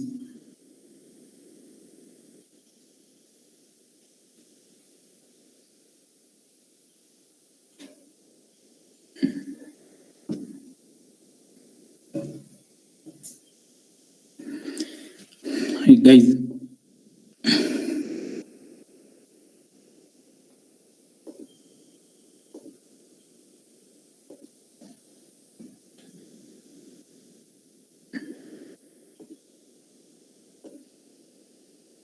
anyone?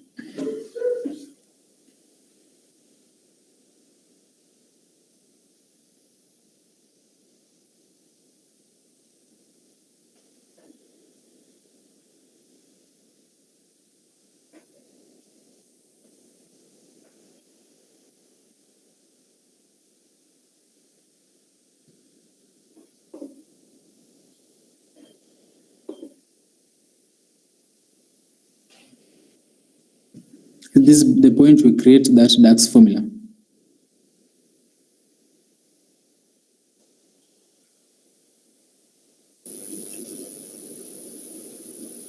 Yeah, I think so. So it's on the, is it the, which tab?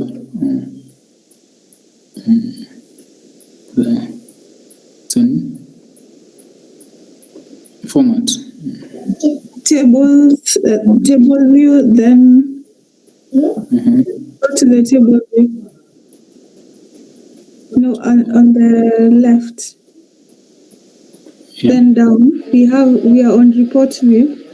Now choose the second one. Yeah. Main table. I Then, think. What are we supposed to do?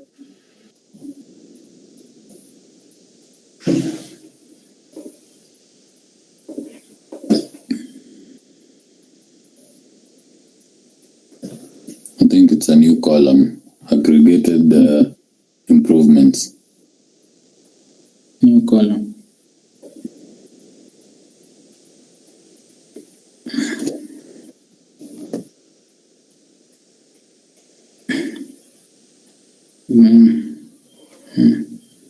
What should I name the new column? Aggregated So you can improvement. just copy that whole DAX On the slide. Yeah, then we bring it here. Then I think we're supposed to figure out what that blank space means.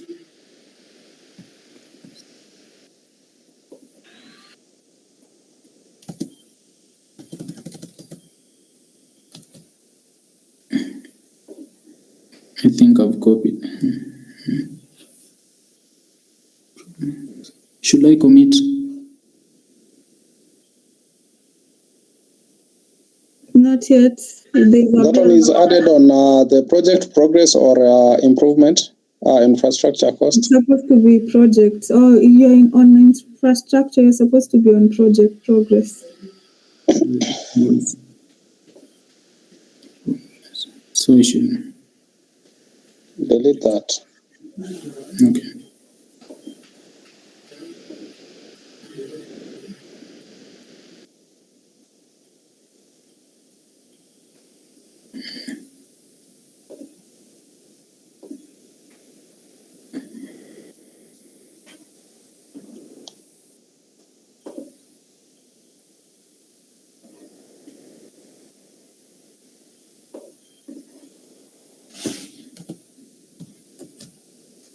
Yeah.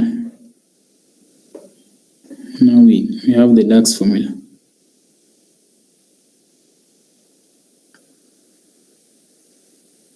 Try to see if it works. So I commit. Yeah.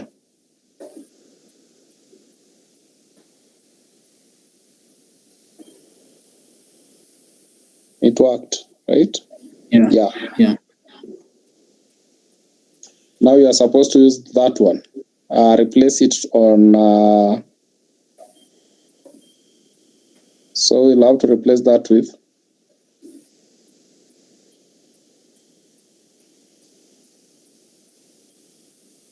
When we go to our visual, I think we are supposed to replace it on this lower visual. This one. Yeah. And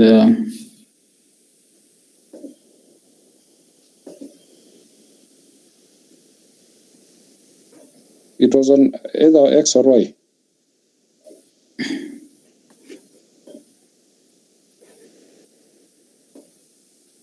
I think it's on Y.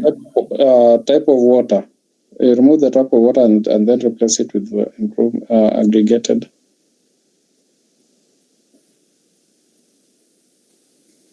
It's now right. Fine. Yeah.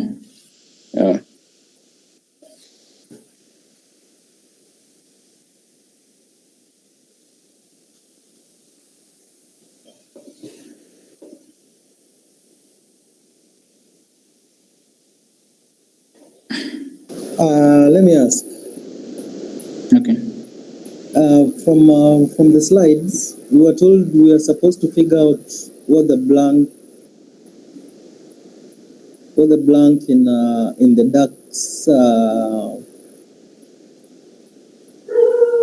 DAX formula. What were we to replace with the blank?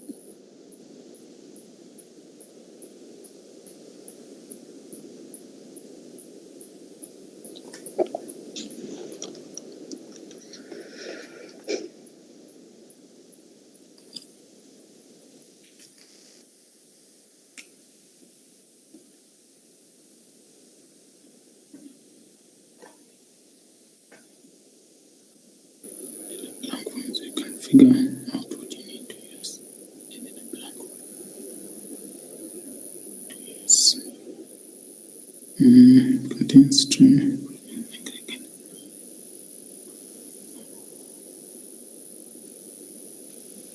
The slide reads, here is the DAX I used in project progress. I added a blank value in there so you can figure out what you need to use. Yeah, so what are we supposed to use to replace that blank with?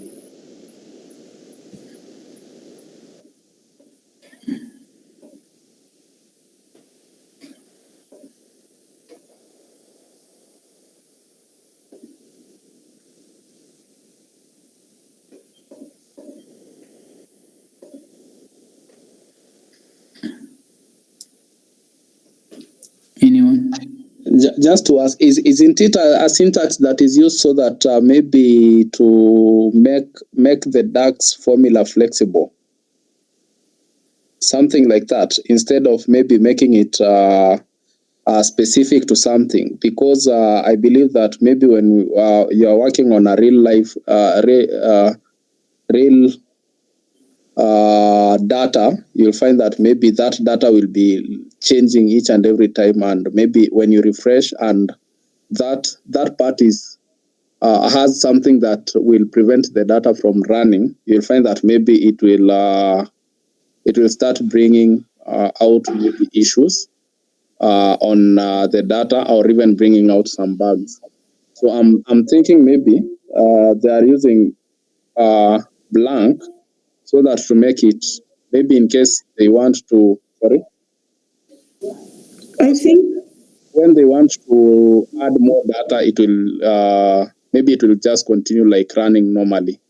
That's my thinking on the use of blank there.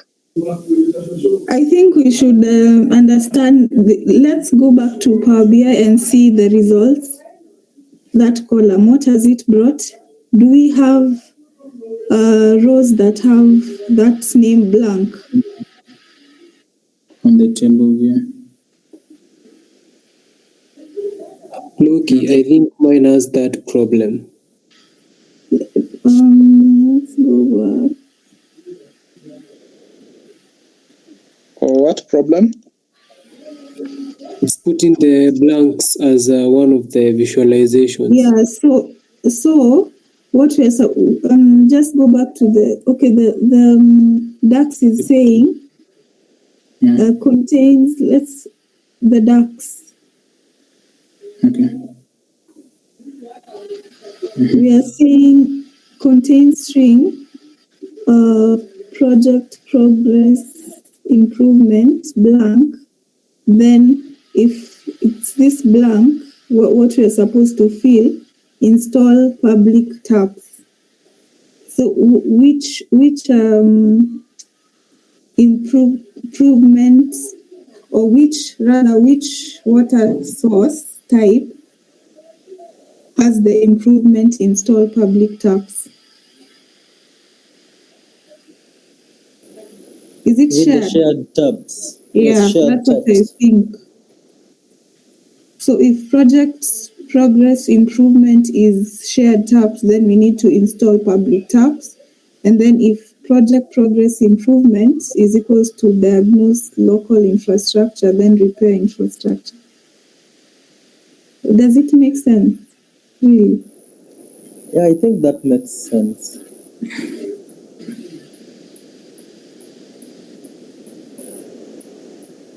Is it, diagnose local infrastructure was an improvement. Yeah. Yes.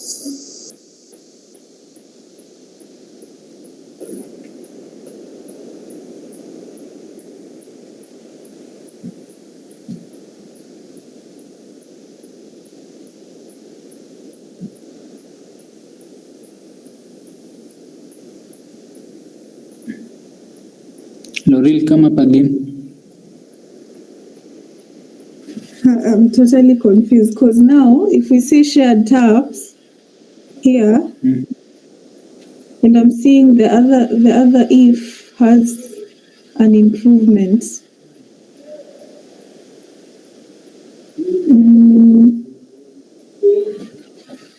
We don't need to check the whatever,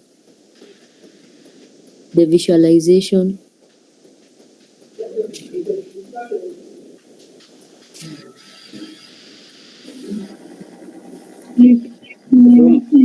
From the progress table, from the progress table, if we filter from the improvement, we can see there is install one tab nearby from 1 tab to 8. So I think we are combining that install 1 tab nearby up to 8 to rename it to install public tabs. Yes, exactly. We're just combining, aggregating that in. But why but when you're filtering, when on the aggregated improvements, you shouldn't be having install 4 tabs nearby. Unaona, you see on your DAX project progress improvement blank. Here blank we're supposed to fill it in. We are supposed to say yes, exactly. Tap nearby, such that if it sees the improvement where tap is nearby, it will return install public taps.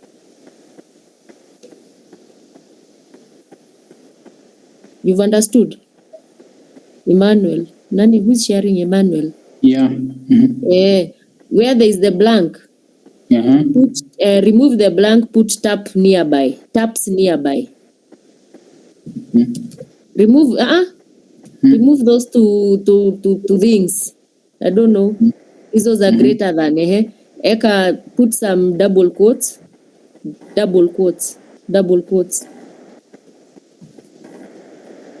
Taps nearby.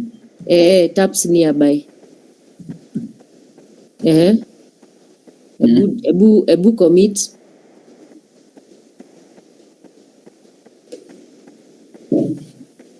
Ebu go to aggregated improvements. the filter, the wire to filter air. Yeah, it's only You 5 see? now. That is how it's supposed to be. Okay, thank you for that.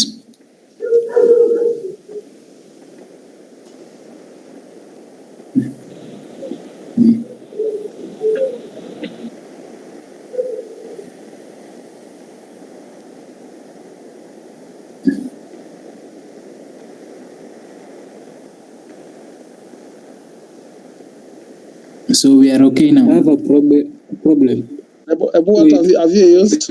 Just go back. Yeah. Okay, I have a problem. You see on the y-axis. On the visualization. Yeah. Yeah. Yeah.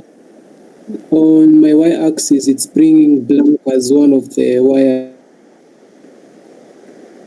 y-axis. Don't know why. Remove it from the filter. Can someone help, please? Now on we also got on your filter. Okay. Yeah. On your My filter. y-axis are the Yes. Okay, sorry. Now on the And select filters blank. panel, and select blank. Yes. Okay.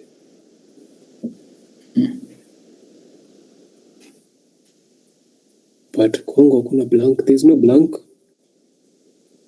Kwa nini? Kwa y-axis, there's a blank.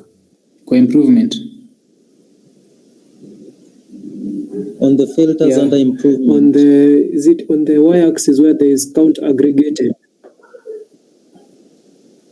Okay, let's see. Okay. I don't know if I share my screen or is it okay? It's okay. I've stopped sharing. Just 1 minute.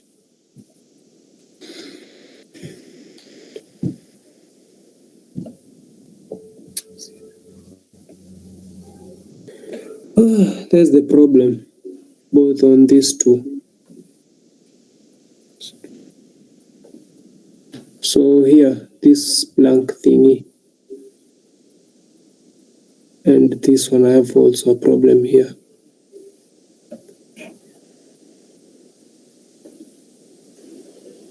Now, Victor. Yes. If you check your filters under improvement. Kindly select all. Oh, this. Select all, then unselect blank. Okay. I think that should then. Okay. And how about this? Okay, I press this one. Required single selection. And then the improvement you're using is from the infrastructure cost, while you should use improvement under the project progress. Oh, that's the problem. Let me see if it solves it. Okay, improvement from here.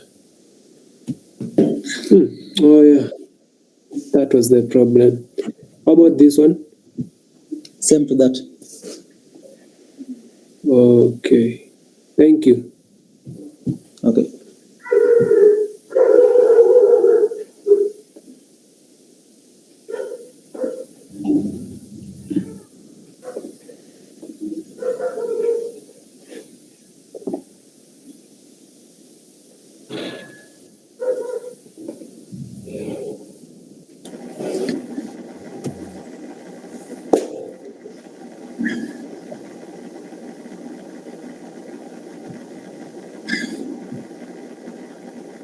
So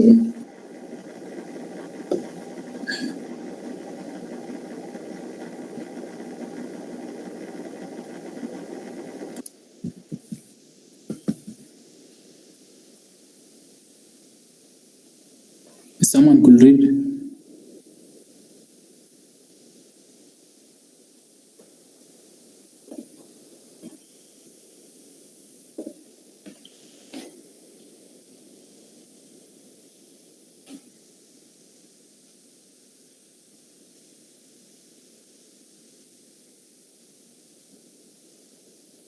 Anyone?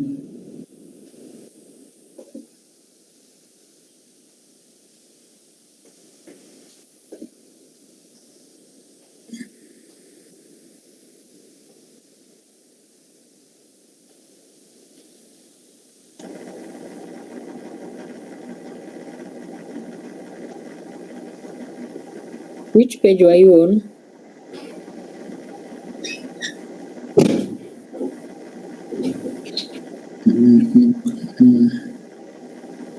Just after the DAX formula.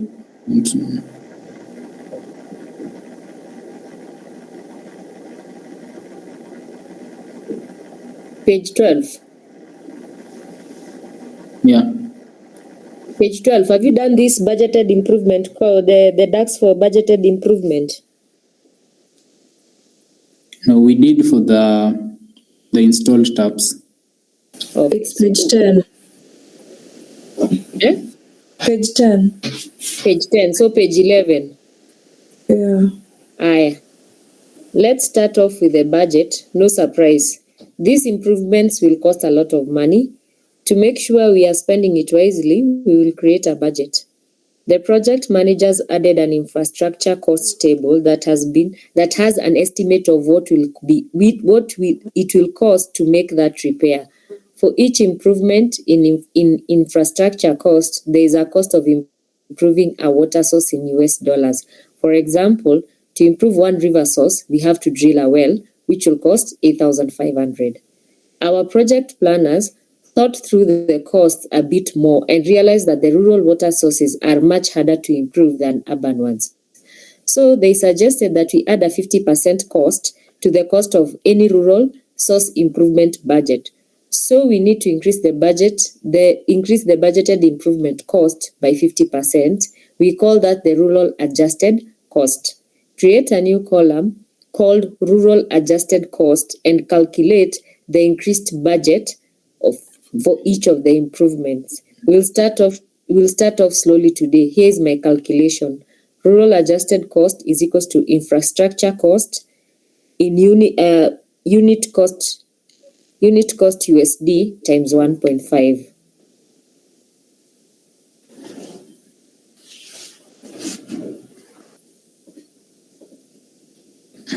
Okay, sure.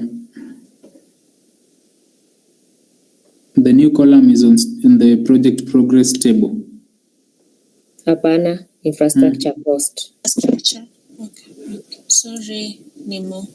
No, it's okay, Vina. You can continue.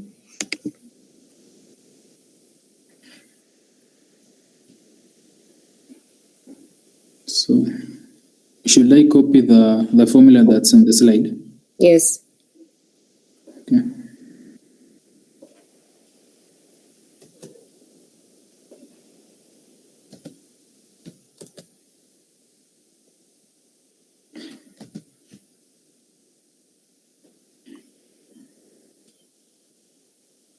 Now we have the rural adjusted cost column. Okay. We continue. Next up, budgeted improvement cost. Now that we know the cost of each improvement, let's update the project progress table with a new column that calculates the cost of each improvement based on the type of improvement, whether it is rural or not. Create a DAX formula that looks up the improvement in the project progress table and either fetches the unit cost USD value if the source is in a town. If the cost is in a town, or fetches rural adjusted cost if the source is in a rural area. Dalila is letting go of your hand now. This is what I used, but I added some blank values for you to fill in. So you copy that DAX formula.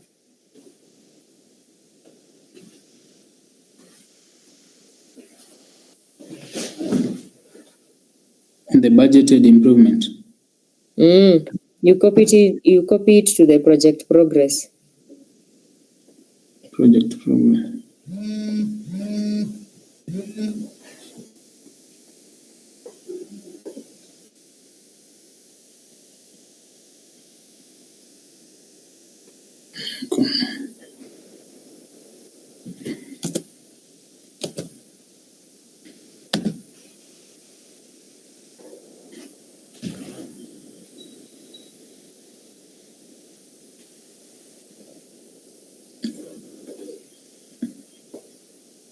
It's giving errors. Yeah, it has to give errors because of the blanks. Okay. You see, where anywhere they've written blank, blank, blank, it's you what to use. It's us to figure out whatever columns you have to use. Okay, you guys give me a minute.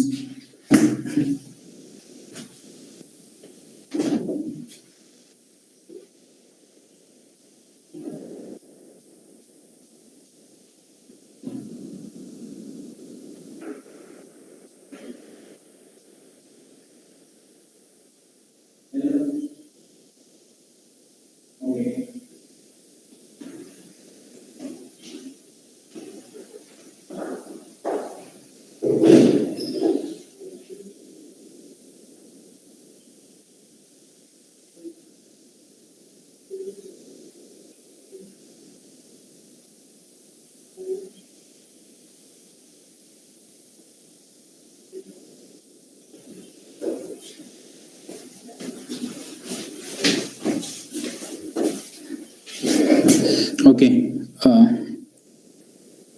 you can go on with the slides.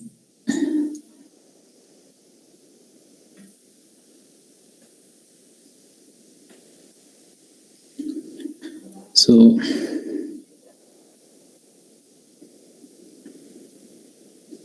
yeah, someone?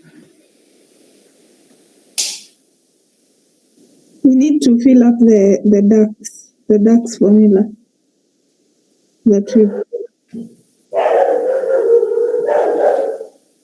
Yeah. How do I go about that?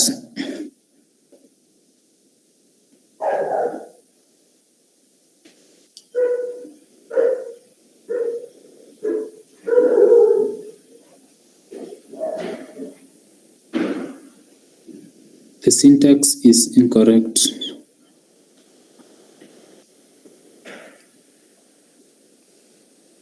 Because of the blanks.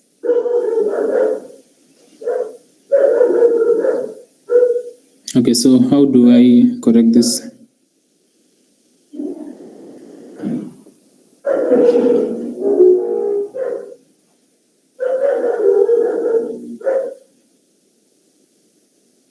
We don't have any blanks in our.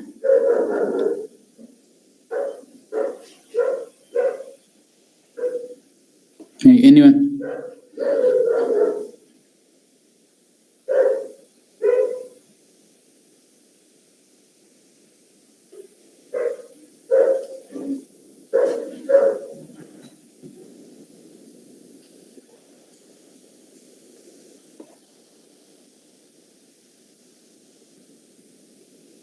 Hey guys,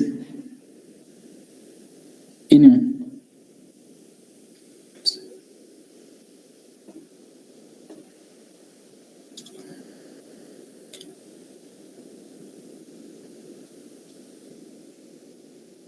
I think we should check up the slides. Just go up so that we know whatever it is we are to add there.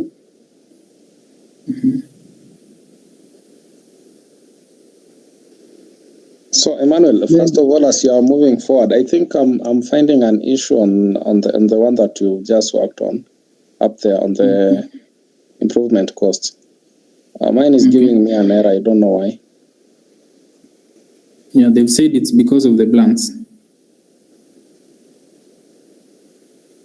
Oh, I figured it out. I think I had two equal signs. Okay, sawa. So,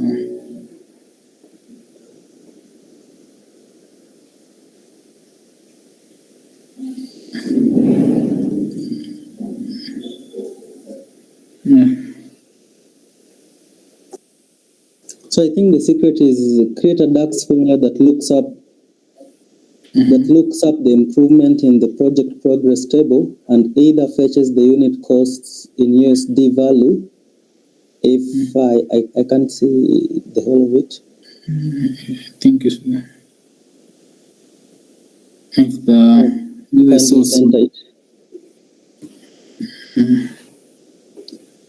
If the source.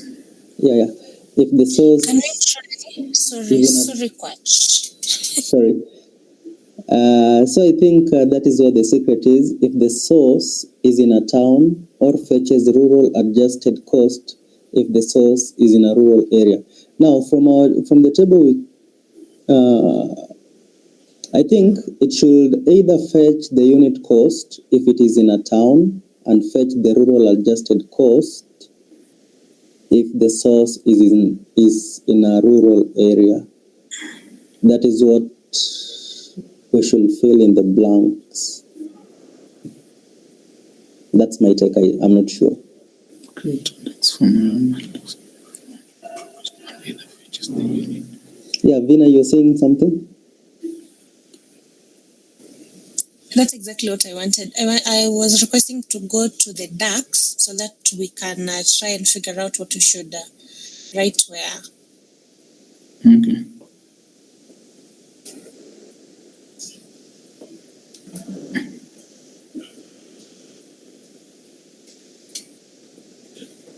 Okay. Is it visible? Yeah, so Yeah. the project progress, we fill that blank, we fill it with source. Source. Yeah. The first blank. No, the first blank. This one. Yeah.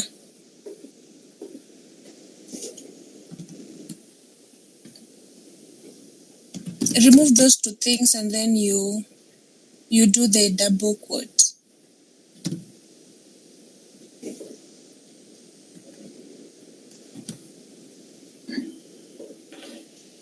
Then the second blank, we do urban. Let me go back to the slide.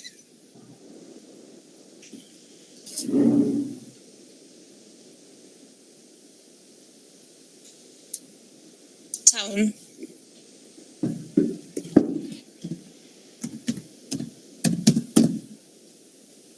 Remove that ka thingy, the ka bracket. It's okay now. No, we have not completed the blanks. Then the next blank. Okay. Let me see. A minute. Should be rural, I guess. There are only two. No, we have 4 blanks.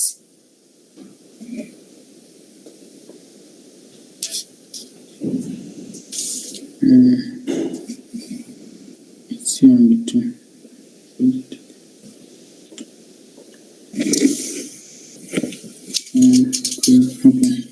So the other one will be on either features the unit cost value.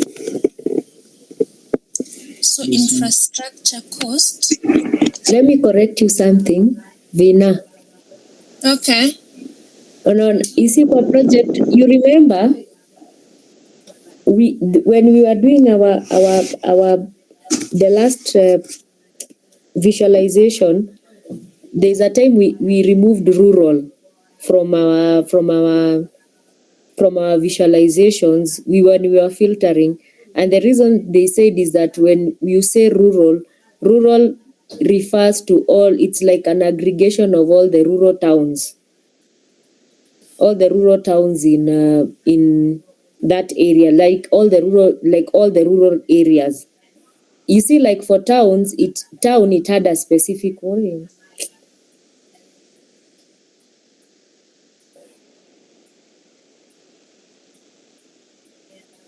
Hello, can you hear? Hello. Can you guys hear me? I'm sorry, my net is fluctuating. What I mean is, you see here, project progress. You should put in the brackets. You should use the town, because for towns it had the particular names for the particular towns, but for rural areas it was all aggregated as rural. You understand?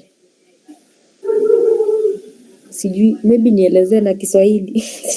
Does it mean that we should now, our DAX, we should use location type, because rural is also a town, and the town. Is it the What town? they said, let me give you an example.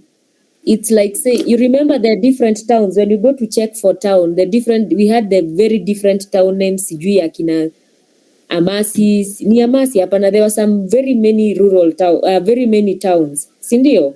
Yes. Those were And towns, rural was as in, one of. wacha nikueleze na Kiswahili alafu ueleze na Kizungu, sawa? Okay.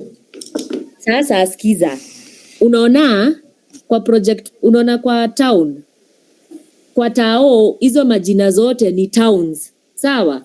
But kwa rural areas hawakutupatia majina particular. Unaget? Yes. So ukikuja useme kwa project progress unafaa kuweka unafaa kuweka column ya town alafu uweke is equals to rural, because towns zote za ushago walizieka under rural. Umeget? Yeah. Sasa waeleze na Kizungu. Okay, Si bora mmeshika, wenye wameshika. Hao wengine waelezeni na Kizungu. Okay, acha nijaribu ni explain vile nimesikia. So, according to my understanding, when we were doing the second part 2 of the integrated project, we were told to filter out rural because rural is also one of the towns in Majindogo. Rural was also categorized as one of the towns. So according to my understanding, maybe in this part, we need to use location type, maybe. Because we only have 2 location types, either urban or rural.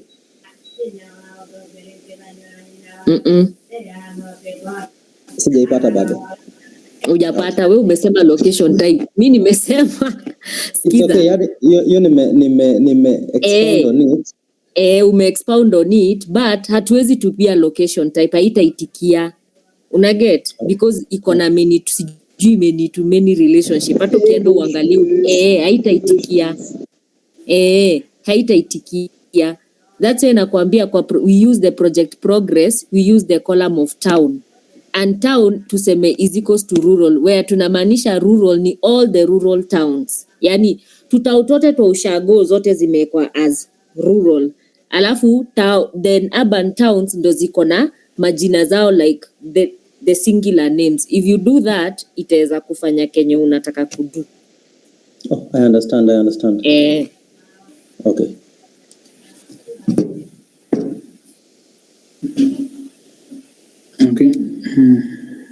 Nigerian brothers and foreigners, I am sorry, I can only explain in Kiswahili. It's very hard to explain in English. I'm sorry, I just wanna say what Nemo meant was that all the urban towns had like town had names, different names like the hub and stuff. Yes. Under rural, they were all like combined, generalized, like they were all they didn't have specific name for like different towns in the rural areas. Yes, that's what I meant. Okay. Thank you. Karibu.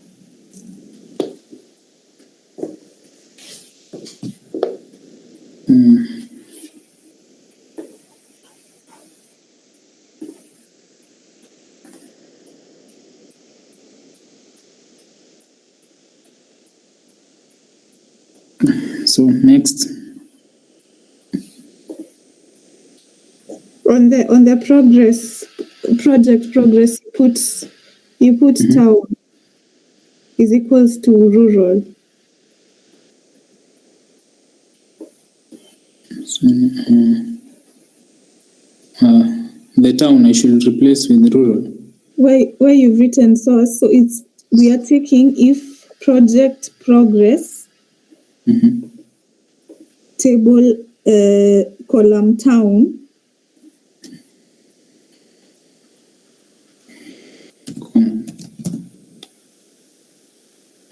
is equals to rural.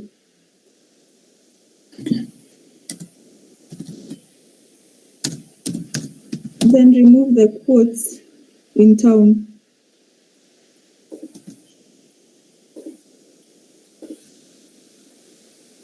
And then we also have another blank before infrastructure.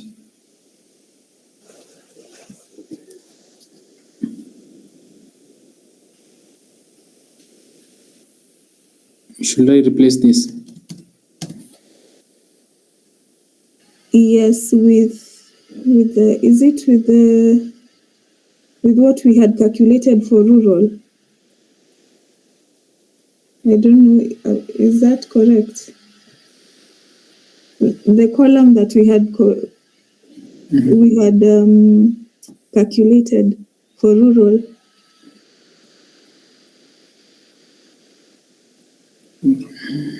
On infrastructure cost, let's see infrastructure.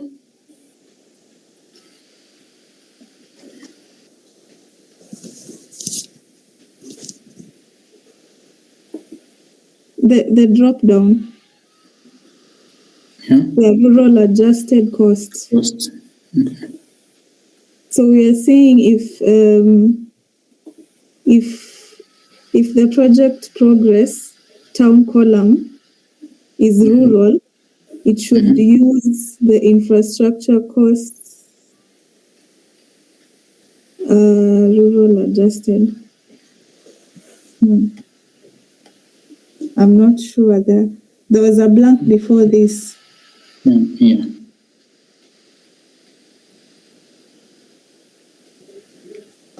Related. Add related.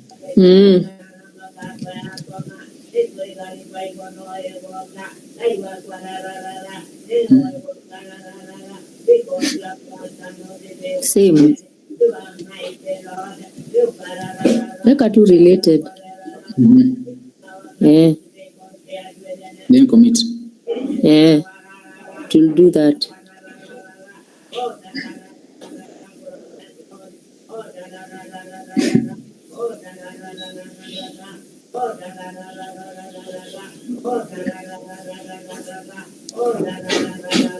What echo is that?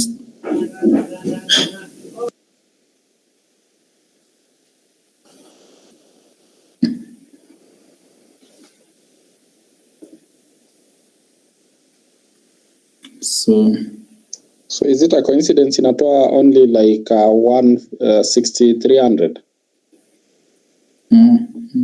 Can you do fanya that do that filter we see? No, iko na zingine. Oh. I think I was just in the area that has 6,000. Okay, sir. For 800. Okay.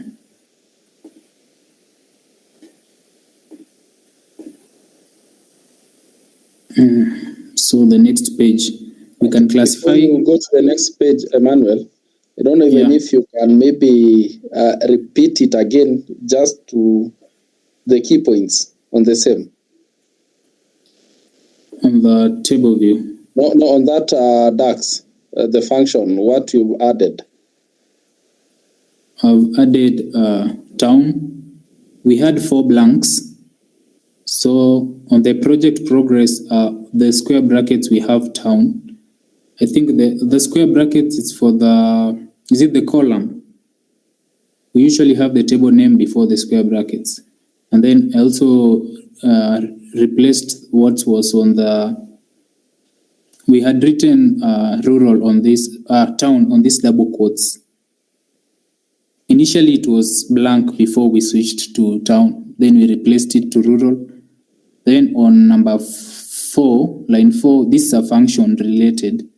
So that I think it's like a lookup function to the table, which is the infrastructure cost, and the rural adjusted cost is the column. And then we also did the same at after the comma. Related a function still. Emmanuel, I think what he's trying to say is that why are we saying that what is the DAX formula exactly saying? If project progress, the column project progress is town. It's town. If the project progress table his If town. the project progress table, in the project progress table, if the Yeah. town is equal to rural, Yeah. then he wants to understand, or we want to understand, what's the next step? What are we saying? What is the formula exactly saying? That's you understand what I'm saying now? So like Maybe I the can first line help. of the formula is saying if project progress table, if the column town is equal to rural, what's the next thing? Let me try and explain. So the formula, what we have been told to do is just to separate these costs, that rural areas take more, the cost is more than these other towns that are not in rural. So we need to separate those costs. So we say if in the project progress table, we check the town to see if it is rural. So if it is rural, now we use the adjusted column that we had calculated before on the infrastructure cost table. That's column that we added for the rural. So we are saying related because the infrastructure costs table is related to project. I think it's a one-to-many. Is it one-to-one or one-to-many? So the related table, which is the infrastructure costs, which has the calculated column that we had gotten, and then if it is the other one, if it is not in rural, then it returns the normal infrastructure costs, unit costs in USD. Okay, that makes sense. Yeah. Emmanuel, Yeah. Yeah. sorry, Ray. Can you please adjust your infrastructure cost a bit? To adjust how? Okay, press the arrow hapa juu ya hapo mahali kumeandikwa infrastructure cost. Yeah, that one. Good. How did you get that that table called rural adjusted cost? Because on my side, I don't have it. We added this column. Oh, okay. How? We went to the table tools, new column, and then we used that formula that was in the slide, the one that multiplies with the 1.5. Okay, can you remind me the slide, which one, so that I can go back quick? Okay, page 11, rural adjusted cost is equals to the infrastructure cost table, square brackets, the unit cost USD, which is the column, times 1.5. Okay, thank you.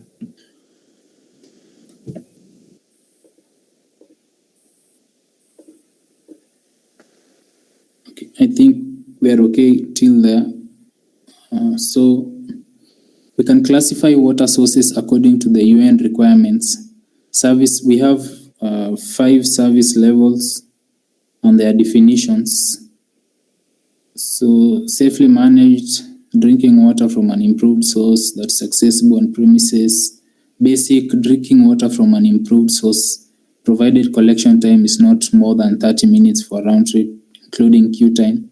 Limited drinking water from an improved source for which collection time exceeds 30 minutes for a round trip. Unimproved drinking water from unprotected dug well or unprotected spring. Surface water, drinking water directly from a river, dam, lake, pond, stream, canal, or irrigation canal. In order for a water source to be classified as basic, it must satisfy these requirements. Rivers are not improved sources, so they are not included. Wells are improved only if they are clean, so all contaminated wells are excluded. Public taps are improved sources, but only if the queue time is less than 30 minutes. Broken infrastructure taps are not basic because they do not work. All taps installed in homes across Majindogo are at least basic. They are actually safely managed. So we can see we have the constraints for what source, the type of water source that should be classified as basic. So unless someone has a comment there. we can move to the next slide. Once we know the water access level, we can estimate how many people's life we will improve by upgrading all of the water sources. So we need to first calculate where access level is, and as we make repairs, we will hopefully get that number close to 100% access. This is our goal. So if we spend money on this project, we can measure how water access improves to make sure what we are doing is making a difference. So the idea is to calculate the number of clean wells, the number of public taps with queue times less than 30 minutes, actually the basic water type sources and taps in homes, then use that to calculate how many people have access to basic water. We could do that directly, but including all the conditional flow logic will complicate things a little too much. So we can break it into 3 steps. Classify sources as basic or below basic access in a new column. Which table should we use? For wells, we have to check if it is polluted from the well pollution table, which is just a lookup. But to get to the queue time of a shared tap, we have to remember that shared taps were visited multiple times, so it's not as simple as fetching the queue time for each row because there are multiple entries for each source ID. Once we have that, we can sum up all of the people using a basic water source divided by population.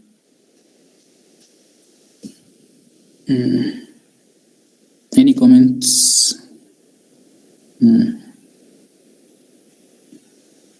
Once we have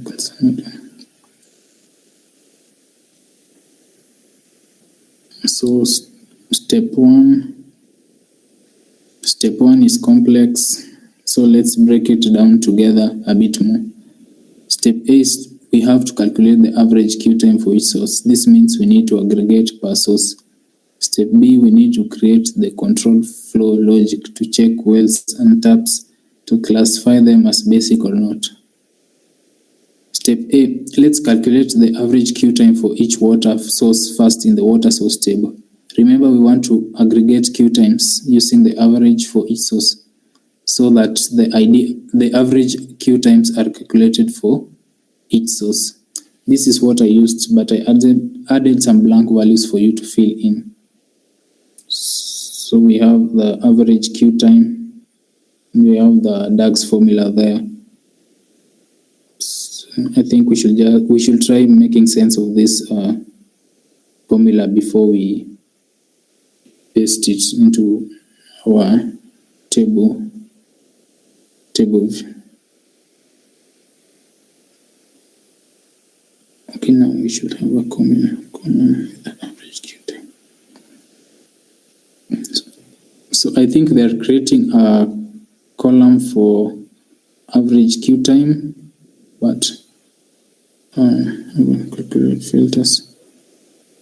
What does this is it double slash mean?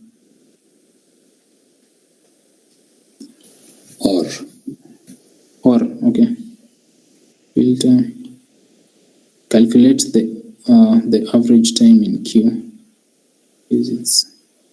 Then filter water source. Filter the visits for each specific water source.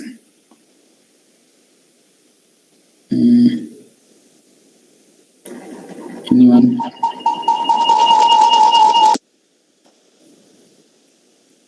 So I think that we should go to the water source table and add a new column. Then we can paste this formula. Am I right?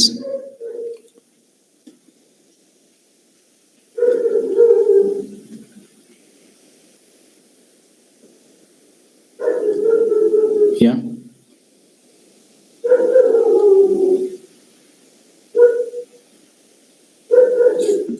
Yeah.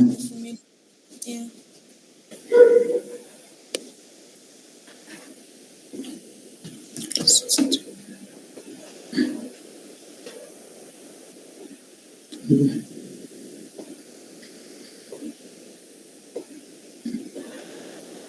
New column.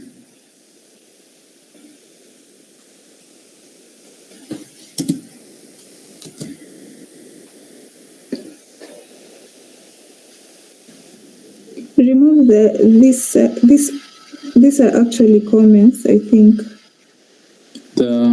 This Yeah, I think it's like the way we were doing for SQL. It's not someone part said or. or is the straight line, Yeah. the double straight line. So I think like they're saying in the slides, I left a blank. She said something on like I left a blank for you to figure out what to input. So yeah, so I think this blank. Blanks is for us to fill. Yes, exactly. Yeah. So when they're in square brackets, we should be replacing them with a column name. Yes. Okay. The average queue time is calculated. Which table is this that you're creating this? This is the water source table. Okay.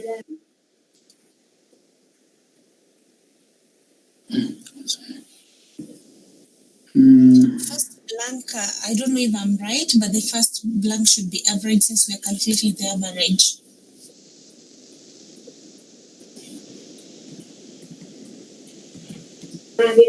The first blank is a function. Yeah. Yeah, the first blank is a function. Sorry, Nemo. You're right. It's a function. Average.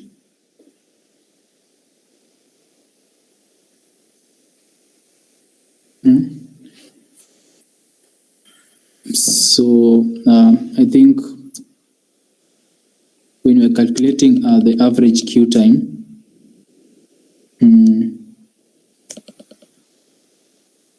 is it the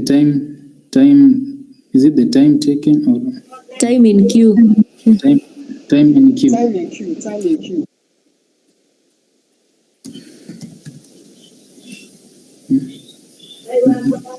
Inside the square brackets. Yeah.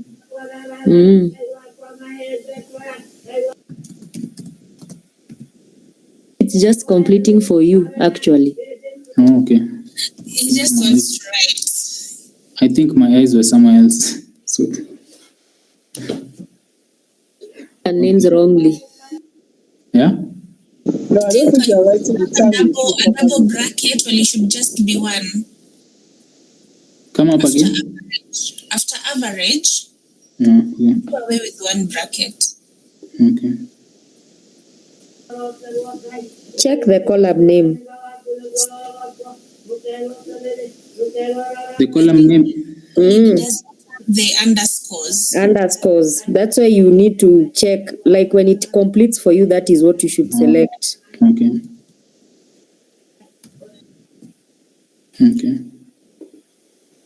And then also we had a blank somewhere here.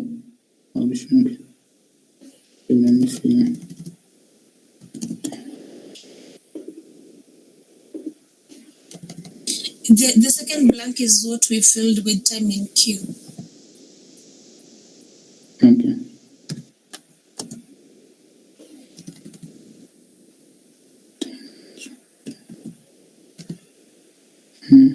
Water source doesn't have time in queue.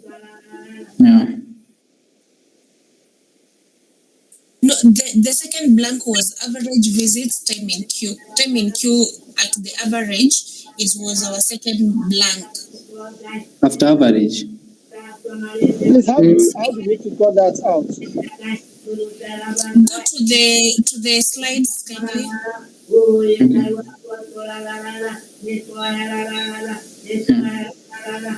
We have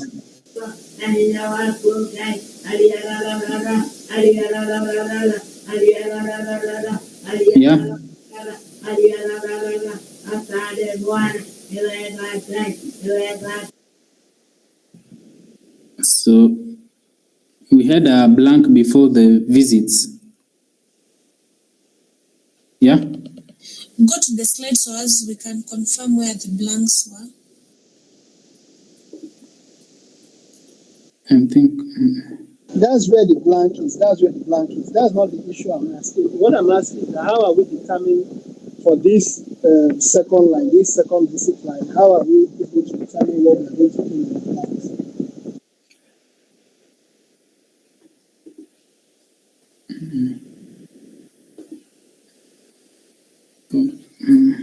So,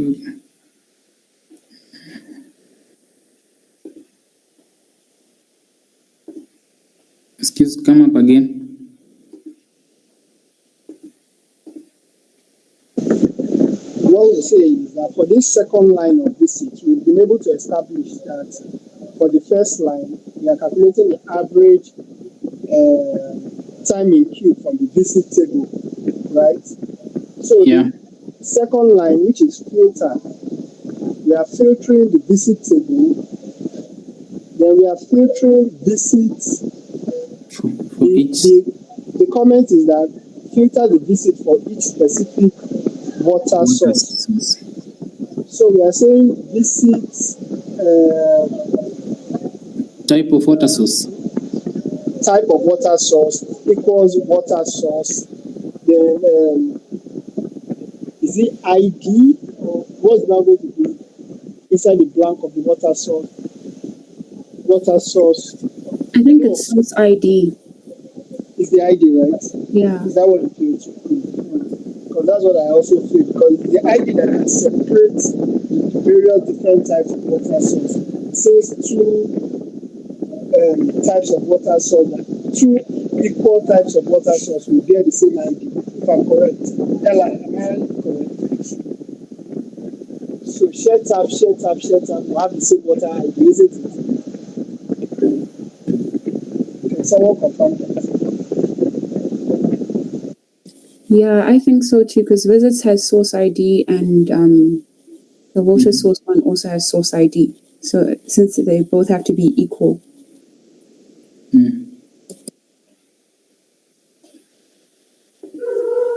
Yeah, source ID is a column, is a common column in the visits table and the water source table.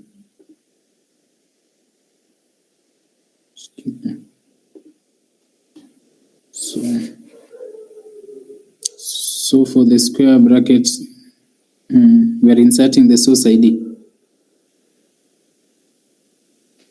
Yeah, source ID visits. You remove the time in queue, you replace with source ID.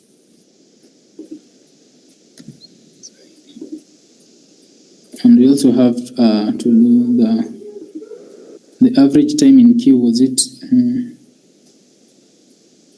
No, that one, the upper one is correct. The upper one is correct. Should we be having two columns on this first block of the time in queue? What do you mean exactly? Okay, we had 4 blanks. Yes. There is one before visits.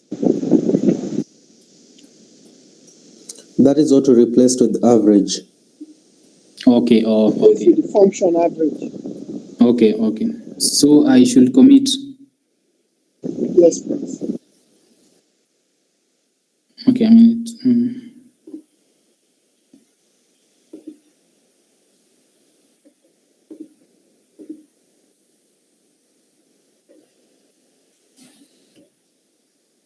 I'm getting zeros.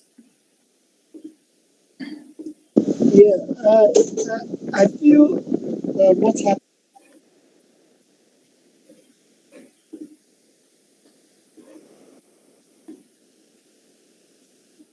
So you're having.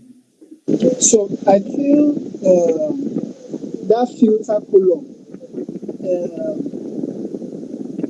Are we supposed to join tables? Is that the idea of that filter column? Is the idea of the filter column, filter line in the dark scope to join column? Is that the idea? I know the first part looks correct. Is that the idea?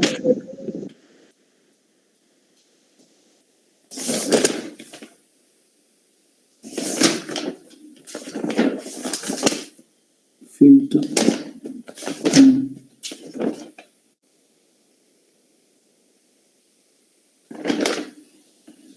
I think it's somewhere on the modules. I can't remember where, but yeah. I just wanted to confirm. All right.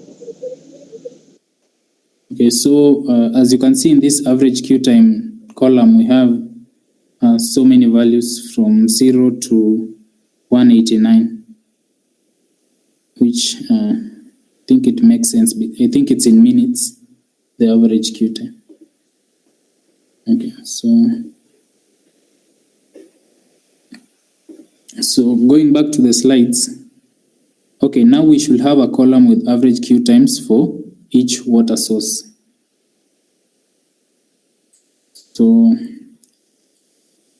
step B, we classify each source as being basic or below basic. This is mine, but I added some blank values for you to fill in. So, okay.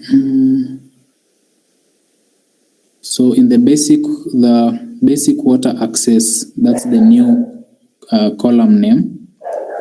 I think this will also be on the water access table. We have the conditional if and checks if the water source is a well and if it's clean. Remember one of the, I think the criteria. We can't see your screen. We can't see your screen. Okay.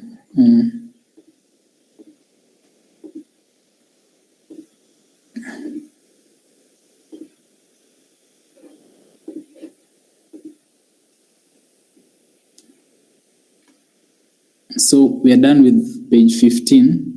So to page 16, now that we are classifying each source as being basic or below basic. So we have the DAX formula there. So we also have these blank values for us to figure out what we should replace with. So in the basic water access column, that should be our column name in the water access table. We have the if and. So and is and like has to meet like two conditions when you use and, like, so here we have the water source should be a well and should be clean. So we have two blanks before the next code block. So I think this should be the type of the water source. And because I'm saying this because a well is a water source, and I don't know if clean I think is one of the clean belongs to which column? The table that had the contaminated and the non-contaminated, maybe. Well pollution, yeah. So for the first blank, we should be having the type of water source. And the second one, we have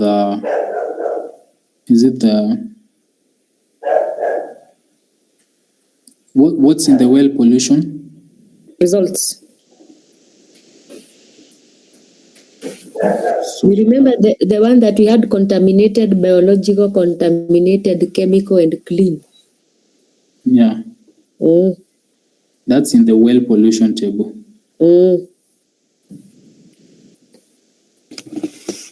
So, but the blank should be replaced by a column, by one of the columns in the well pollution table. Yes. So I can see we have columns of biological, date, description, pollutant, ppm, and results and the source ID. I think the result tells us whether it's contaminated. Okay, let me just copy this code and then I paste it in the. Let's see. A minute.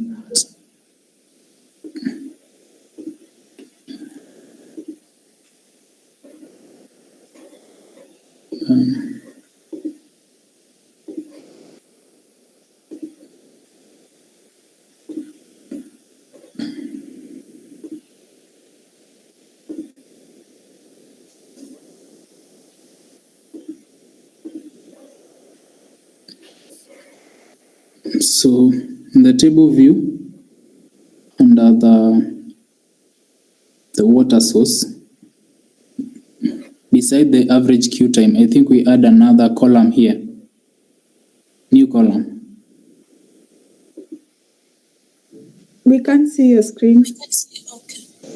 You can't see your screen now. Can you now? No. Not yet, not yet. You have to share your screen.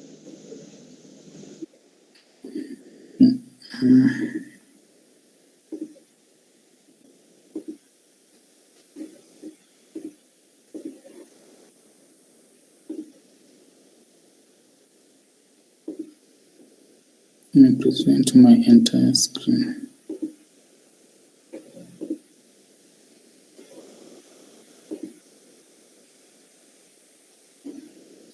I think it's okay now.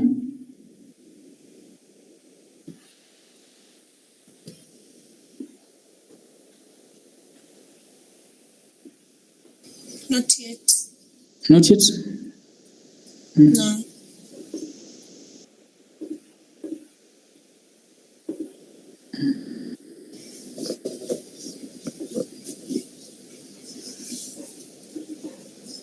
Let me do that again.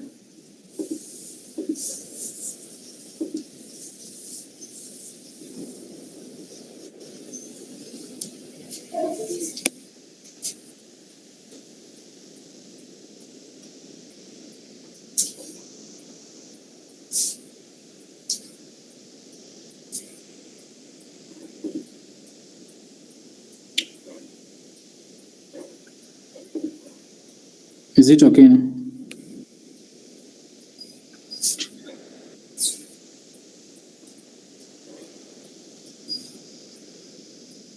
No. Yeah.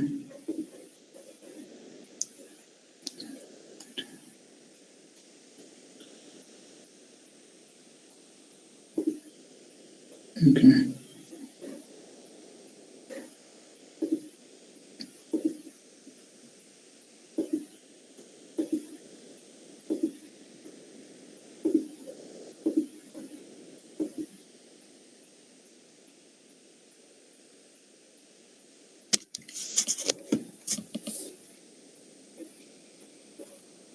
Now? No. Okay. You're only seeing your name only. So maybe you can stop presenting and then try to present again.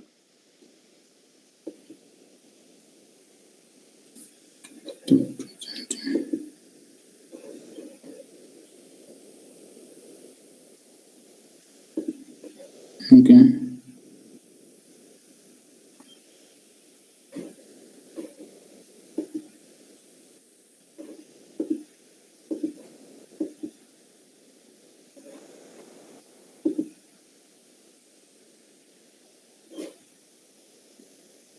I've stopped and then I'll share it again.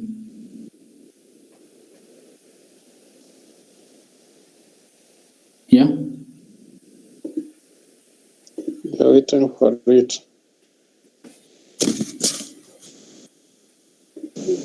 You know what? You can leave the meeting and rejoin. Maybe that will help. I mean, it's...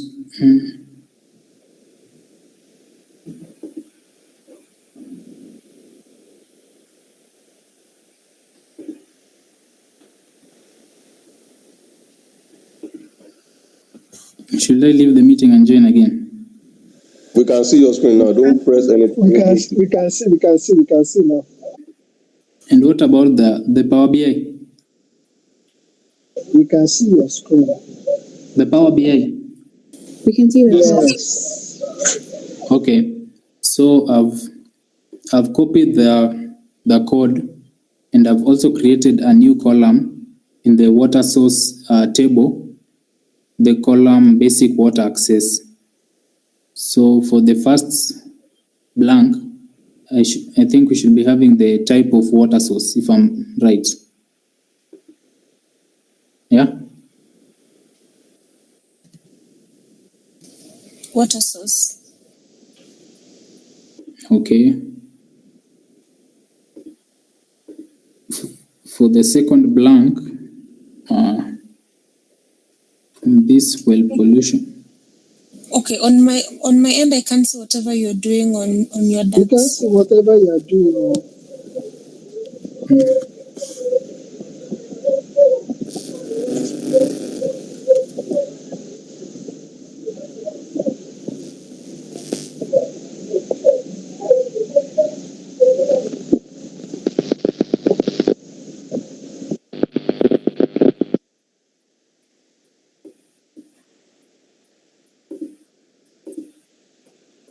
I don't know what the issue is. Could it be an issue with, maybe you can try the exiting and then coming back? Maybe it's an issue on your side because we can hear you clearly.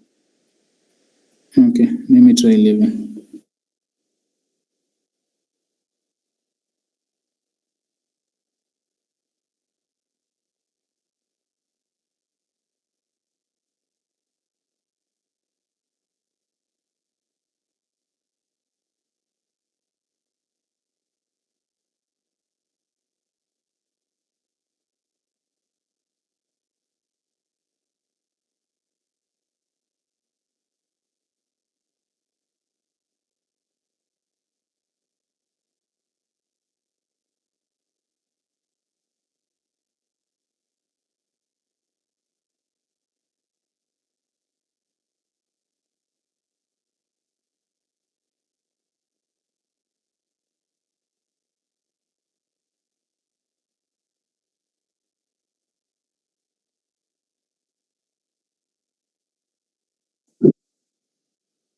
You are on mute, Emmanuel.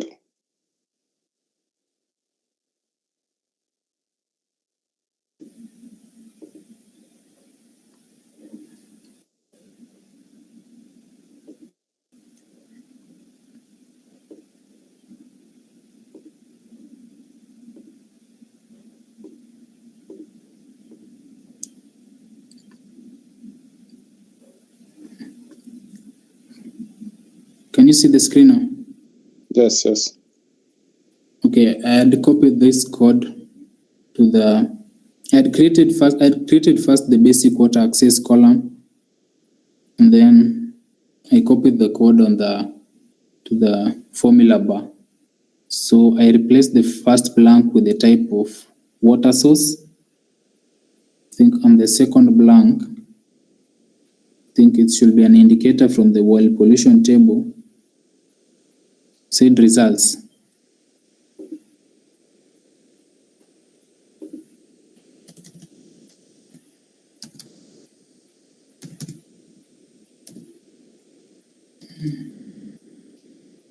I think it should be a formula. Well, pollution results. Okay. Well pollution.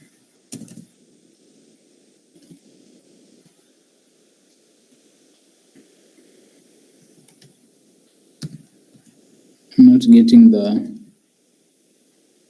It should be bringing the suggestion like the one in the water source, because the results column is yeah. It has to be a formula because it's supposed to check if the source is well, which will be able to put the table, which is a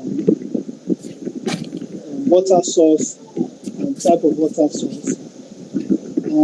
Want to check if it is clean, which has to do with the results from the water source table. Am I correct? Because the water source table. Okay. I'm opening up the well pollution table. Sorry, well pollution.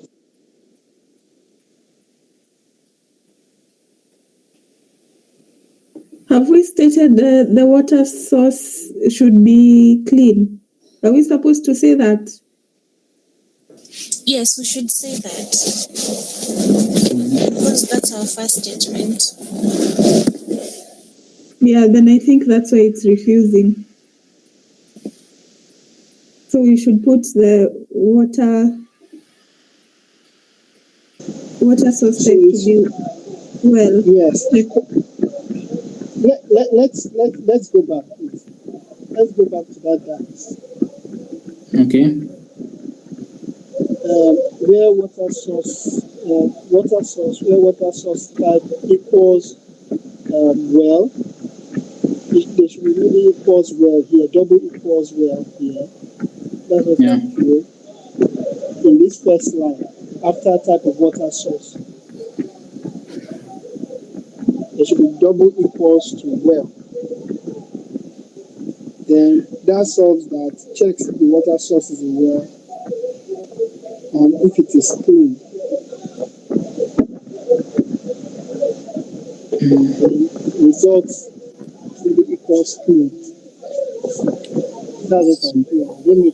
After water source, Emmanuel, right? Mm-hmm. After water source equals double equal to.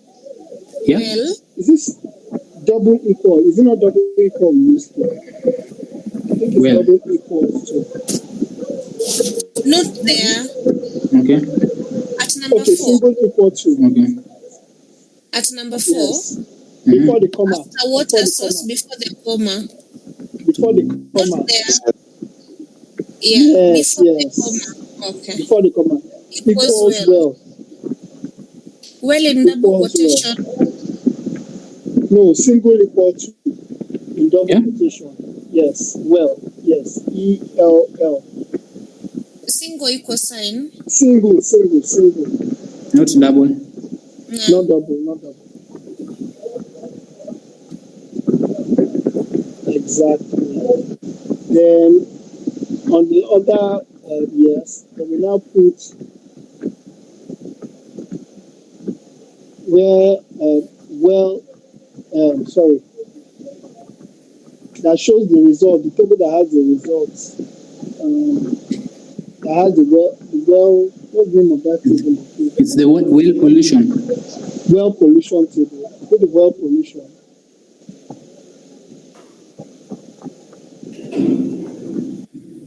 Yeah.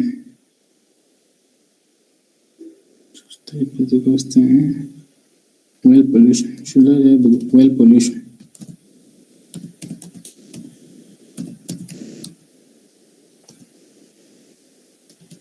Why is it not printed it out? There's an error. There's an error. It's supposed to bring it out. Yeah, on When you well, when you're you use supposed to use the double quote.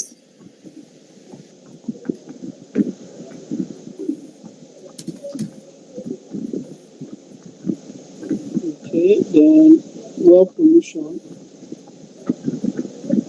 Just after the comma. Yeah. Well pollution. You should just type in well pollution. See, there's a closing bracket and a comma again. Yeah. The bracket. Well, pollution should be inside that bracket. Inside the bracket. Yeah. Yes.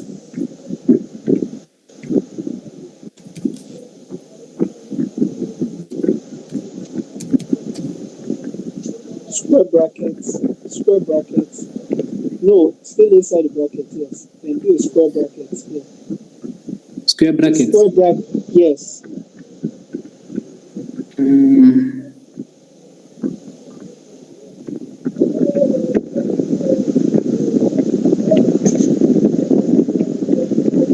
Square bracket is beside, yeah, okay, found it. Results.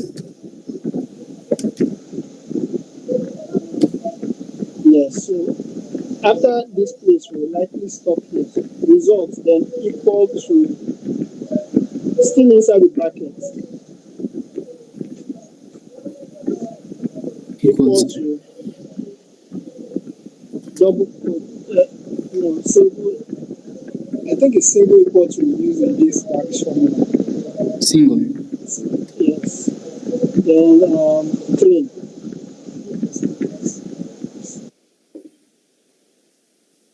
Yeah. Then we need to correct the upper one too. Yeah. No, to be single equal to before well. I can't get you clearly. Before well. Water source equals to.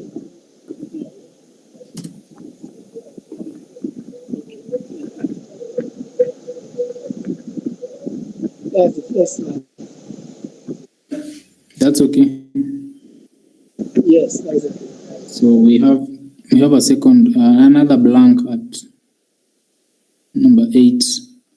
Checks if the water source is a tap inside the home.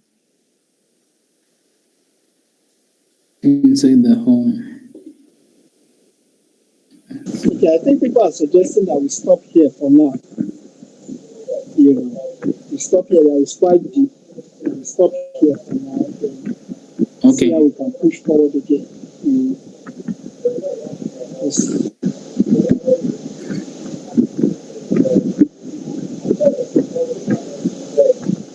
Let's save it.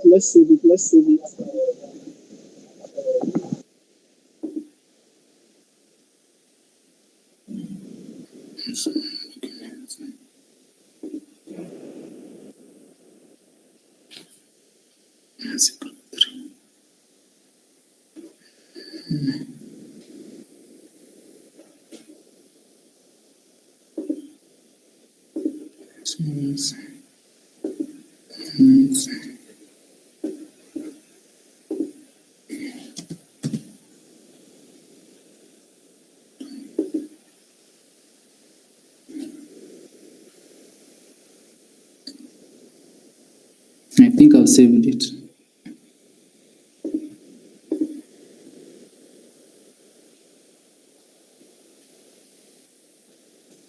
Yes, that's fine. So you can drop it in the group as well. The saved file, you have to copy it out from where you saved and drop it in the group so that people can access it as a sample.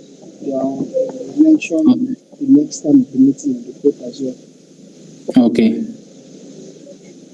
Thank you very much for your volunteering spirit and how you helped us through. Even though we had this is a very deep session, we appreciate all of you. We thank Eve for pushing forward despite not having anybody initially volunteering. We thank you, Manuel. We appreciate you, and we also appreciate all of you who have made a comment. Vivian, Momo, even though you speak a lot of Swahili, we still forgive you. We still appreciate your input. We still love you. Thank you. So we'll get the same format in the group, and we'll mention the next time of the class. We want to thank you all for joining, and we appreciate all of you this evening. Okay. Bye. Thank you, guys. So Thank you. We start on page 16, right? Yeah, Page so 16 we stopped on 16, right? Yeah, 16. Yeah. Continue tomorrow. so when should we have our next meeting? Saturday? Okay, Saturday. No, I'm just suggesting. Let's just do tomorrow. Tomorrow will be Tomorrow, right? Yeah. Tomorrow will be nice. Tomorrow. Can we have it tomorrow at the same time so that we don't forget a lot? Yeah, that's true. Tomorrow will be nice. Simple. It seems. Can we start later tomorrow? Say maybe 7:30 instead of 6:30 tomorrow. And I think because of our Kenya people, if we are starting later, it will be that we'll be almost going to the midnight. Yeah, true. 6:30 here is 8:30 in Kenya. Yeah, so we have like 2 hours difference. 2 hours difference. So we're meeting again. I think same time will be good. Yeah. Okay. You know, our Kenyan people, they are the ones that see the future before us.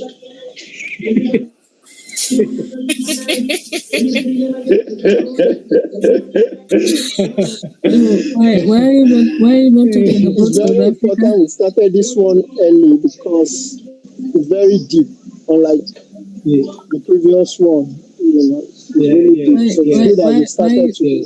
Why are you guys not talking about South Africa? How many hours is South Africa? Just one. No. Yes. Oh, God. How many? 2 hours. 2 hours. 2 hours. Oh, Yeah. wow, interesting. So the future is in your hands. South Africa and Kenya.